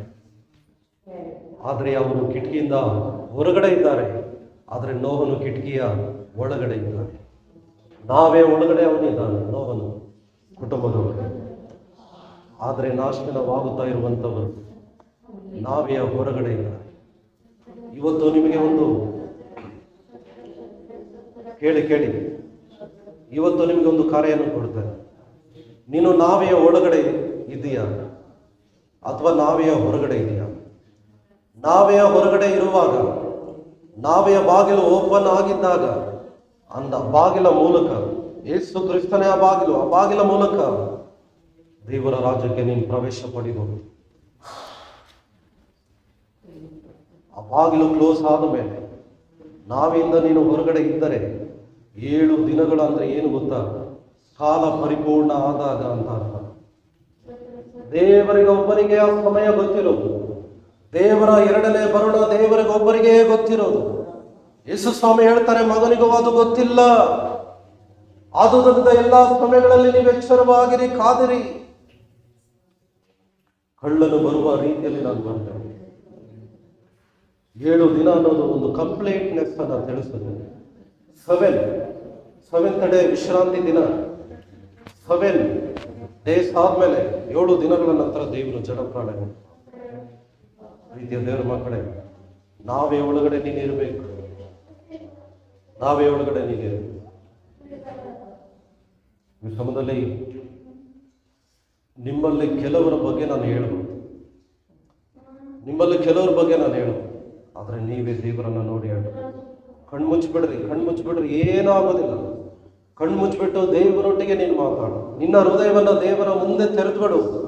ನಿನ್ನ ಹೃದಯವನ್ನ ಒಬ್ಬ ಸುಂಕದವನು ದೇವರ ಆಲಯಕ್ಕೆ ಬಂದು ಹೃದಯವನ್ನ ಬಡಿದುಕೊಳ್ತಾ ಇದ್ದಾನೆ, ಎದೆ ಬಡಿದುಕೊಳ್ತಾ ಇದ್ದಾನೆ. ಕೈಗಳನ್ನ ದೇವರ ಕಡೆ ಎತ್ತುವುದಕ್ಕೂ ನಾನು ಯೋಗ್ಯನಲ್ಲ ಅಂತ ಅವನು ಹೇಳ್ತಾ ಇದ್ದಾನೆ. ನಾನು ಪಾಪಿ ಅಂತ ಹೇಳ್ತಾ ಇದ್ದಾನೆ. ಇದೇ ಪ್ರಾರ್ಥನೆ ನಿನ್ನ ಹೃದಯದಿಂದ ದೇವರಿಗೆ ಹೇಳುವುದಲ್ಲ. ದೇವರು ನಿನ್ನ ಪ್ರಾರ್ಥನೆ ಅಂಗೀಕಾರ ಮಾಡುತ್ತಾನೆ. ಅದರ ಮೀನಿಂಗ್ ಏನು ಗೊತ್ತಾ? ನಿನ್ನನ್ನೇ ದೇವರ ಅಂಗೀಕಾರ ಮಾಡುತ್ತಾನೆ. ಸಮಯದಲ್ಲಿ ನಿಮ್ಮ ಹೃದಯವನ್ನು ತೆರೆದು, ನಿಮ್ಮ ಹೃದಯವನ್ನು ಹರಿದಾಕ್ಬಿಡಿ, ಪರವಾಗಿಲ್ಲ. ನಿನ್ನ ಒಂದೊಂದು ಪಾಪವನ್ನ ದೇವರ ಮುಂದೆ ಅರಿಕೆ ಮಾಡು. ದೇವರಿಗೆ ಇಷ್ಟವಲ್ಲದನ್ನ ನೋಡುವಂತ ನೀನು ದೇವರ ದೃಷ್ಟಿಯಲ್ಲಿ ಪಾಪಿಯಾಗಿದೆ. ದೇವರ ದೃಷ್ಟಿಯಲ್ಲಿ ಇಷ್ಟವಲ್ಲದನ್ನ ಮಾಡುವಂತ ನೀನು ದೇವರ ದೃಷ್ಟಿಯಲ್ಲಿ ಪಾಪಿಯಾಗಿದ್ಯಾ. ದೇವರಿಗೆ ಯಾವುದು ಇಷ್ಟವಲ್ಲವೋ ಅದನ್ನೇ ನೀನು ಮಾಡುತ್ತಾ ಇರುವಂತ ವ್ಯಕ್ತಿಯಾಗಿರುವುದಾದ್ರೆ ದೇವರು ನಿನ್ನನ್ನು ನಾಶ ಮಾಡ್ತಾನೆ. ಆದ್ರೆ ನಾಶ ಮಾಡೋದಕ್ಕಿಂತ ಮುಂಚೆ ಒಂದು ನಾವೆಯನ್ನ ದೇವರು ಕೊಟ್ಟಿದ್ದಾರೆ. ಆ ನಾವೇ ಯಾರು ಗೊತ್ತಾ? ಯೇಸು ಕ್ರಿಸ್ತನು. ನೀನು ಪಶ್ಚಾತ್ತಾಪ ಪಟ್ಟು ಆ ನಾವೆಯ ಬಾಗಿಲ ಮೂಲಕ ನಾವೇ ಒಳಗಡೆ ಹೋಗಿ ಸುರಕ್ಷಿತವಾಗಿ ನೀನು ಪಶ್ಚಾತ್ತಾಪ ಪಟ್ಟರೆ ದೇವರ ಕರುಣೆ ದಯೆ ನಿನಗೆ ಬರ್ತದೆ. ಪಶ್ಚಾತ್ತಾಪ ಪಡದಿದ್ರೆ ದೇವರ ಕರುಣೆ ಯಾರಿಗೂ ಬರಲ್ಲ. ನನ್ನನ್ನು ಸೇರಿ ನಾನು ಹೇಳ್ತಾ ಇದ್ದೀನಿ, ನಾನು ಮಾಡಿದ ಪಾಪಗಳಿಗೆ ನಾನೇ ಮಾನಸಾಂತರ ಪಡಬೇಕು. ನೀವು ಮಾಡಿದ ಪಾಪಗಳಿಗೆ ನೀವೇ ದೇವರ ಮುಂದೆ ಮಾನಸಾಂತರ ಪಡಬೇಕು. ಕ್ಷಮಾಪಣೆ ದೇವರ ಮುಂದೆ ಕೇಳಬೇಕು. ಆಗ ಕರ್ತನಾದ ಯೇಸುವಿನ ರಕ್ತ ನಿಮ್ಮ ಮೇಲೆ ಬಂದು ನಿಮ್ಮನ್ನು ಅಶುದ್ಧ ಮಾಡ್ತಾರೆ. ಕಣ್ಣುಗಳನ್ನು ಮುಚ್ಚಿ ನಾವು ಪ್ರಾರ್ಥಿಸೋಣ. ನಮ್ಮನ್ನು ಬಹಳವಾಗಿ ಪ್ರೀತಿ ಮಾಡುವಂತ ಯೇಸು ಸ್ವಾಮಿ, ಈ ಸಮಯಕ್ಕಾಗಿ ನಮಗೆ ಸ್ತೋತ್ರ ಮಾಡ್ತಾ ಇದ್ದೇವೆ. ಈ ವಾಕ್ಯಗಳಿಗಾಗಿ ನಾವು ಸ್ತೋತ್ರ ಮಾಡ್ತಾ ಇದ್ದೇವೆ. ರಕ್ಷಣೆಗಾಗಿ ನಾವೆಯನ್ನ ನೀವು ಸಿದ್ಧ ಮಾಡಿದ್ದೀವಿ. ರಕ್ಷಣೆಯ ನಾವೆಯನ್ನ ನೀವು ಸಿದ್ಧ ಮಾಡಿದ್ದೀವಿ. ದಿ ಆರ್ಕ್ ಆಫ್ ಸಾಲ್ವೇಷನ್ ಅನ್ನ ನೀವು ಸಿದ್ಧ ಮಾಡಿದ್ದೀವಿ. ಆ ಯೇಸು ಕ್ರಿಸ್ತನನ್ನ ನಂಬುವುದರ ಮೂಲಕ ನಿನ್ನ ಎರಡನೇ ಬರುಣದಲ್ಲಿ ಆ ನ್ಯಾಯ ತೀರ್ಪಿನಿಂದ ನಾವು ರಕ್ಷಿಸಲ್ಪಡುವ ಹಾಗೆ ನಮಗೆ ಸಹಾಯ ಮಾಡು. ನಮ್ಮ ಪಾಪಗಳನ್ನು ಕ್ಷಮಾಪಣೆ ಮಾಡು. ನಿಮ್ಮ ಪರಿಶುದ್ಧ ರಕ್ತದಿಂದ ನನ್ನನ್ನು ಕ್ಷಮಾಪಣೆ ಮಾಡು. ನಿಮ್ಮ ಪರಿಶುದ್ಧ ರಕ್ತದಿಂದ ನಮ್ಮನ್ನು ತೊಳೆ. ಆ ಜಲ ಪ್ರಳಯ ಬಂದಾಗ ಅದರಿಂದ ನೋಹನನ್ನ ಮೇಲೆ ಕೆತ್ತಿದ ಪ್ರಕಾರವಾಗಿ ನ್ಯಾಯ ತೀರ್ಪು ನಿನ್ನ ಎರಡನೇ ಬರುಣದಲ್ಲಿ ಬರುವಾಗ ಅದರಿಂದ ನಮ್ಮನ್ನ ಮೇಲೆ ಕೆತ್ತು ಸ್ವಾಮಿ. ನಿನ್ನ ಬರುಣದಲ್ಲಿ ಸಭೆ ಎತ್ತಲ್ಪಡುವ ಹಾಗೆ, ನಿನ್ನ ಬರುಣದಲ್ಲಿ ಸಭೆಯ ವಿಶ್ವಾಸಿಗಳು ಎತ್ತಲ್ಪಡುವ ಹಾಗೆ, ನಿನ್ನ ಎರಡನೇ ಬರುಣದಲ್ಲಿ ಸಭೆಯ ವಿಶ್ವಾಸಿಗಳು ನಿನ್ನ ಮಕ್ಕಳು ಎತ್ತಲ್ಪಡುವ ಹಾಗೆ ನಮ್ಮನ್ನು ಕೂಡ ನಾವೇ ಆಗಿರುವಂತ ಯೇಸು ಕ್ರಿಸ್ತನ ಮೂಲಕ ಮೇಲೆ ಕೆತ್ತು ಸ್ವಾಮಿ. ನೀವು ಆ ರೀತಿ ಮಾಡುವುದಕ್ಕಾಗಿ ಸ್ತೋತ್ರ. ಪ್ರಾರ್ಥನೆ ಕೇಳಿದಕ್ಕಾಗಿ ಸ್ತೋತ್ರ. ಸ್ತುತಿ ಘನ ಮಾನ ಮಹಿಮೆಗಳನ್ನು ಒಬ್ಬರಿಗೆ ಸಲ್ಲಿಸುತ್ತಾ ಯೇಸುವಿನ ನಾಮದಲ್ಲಿ ಪ್ರಾರ್ಥನೆ ಮಾಡುತ್ತೇನೆ.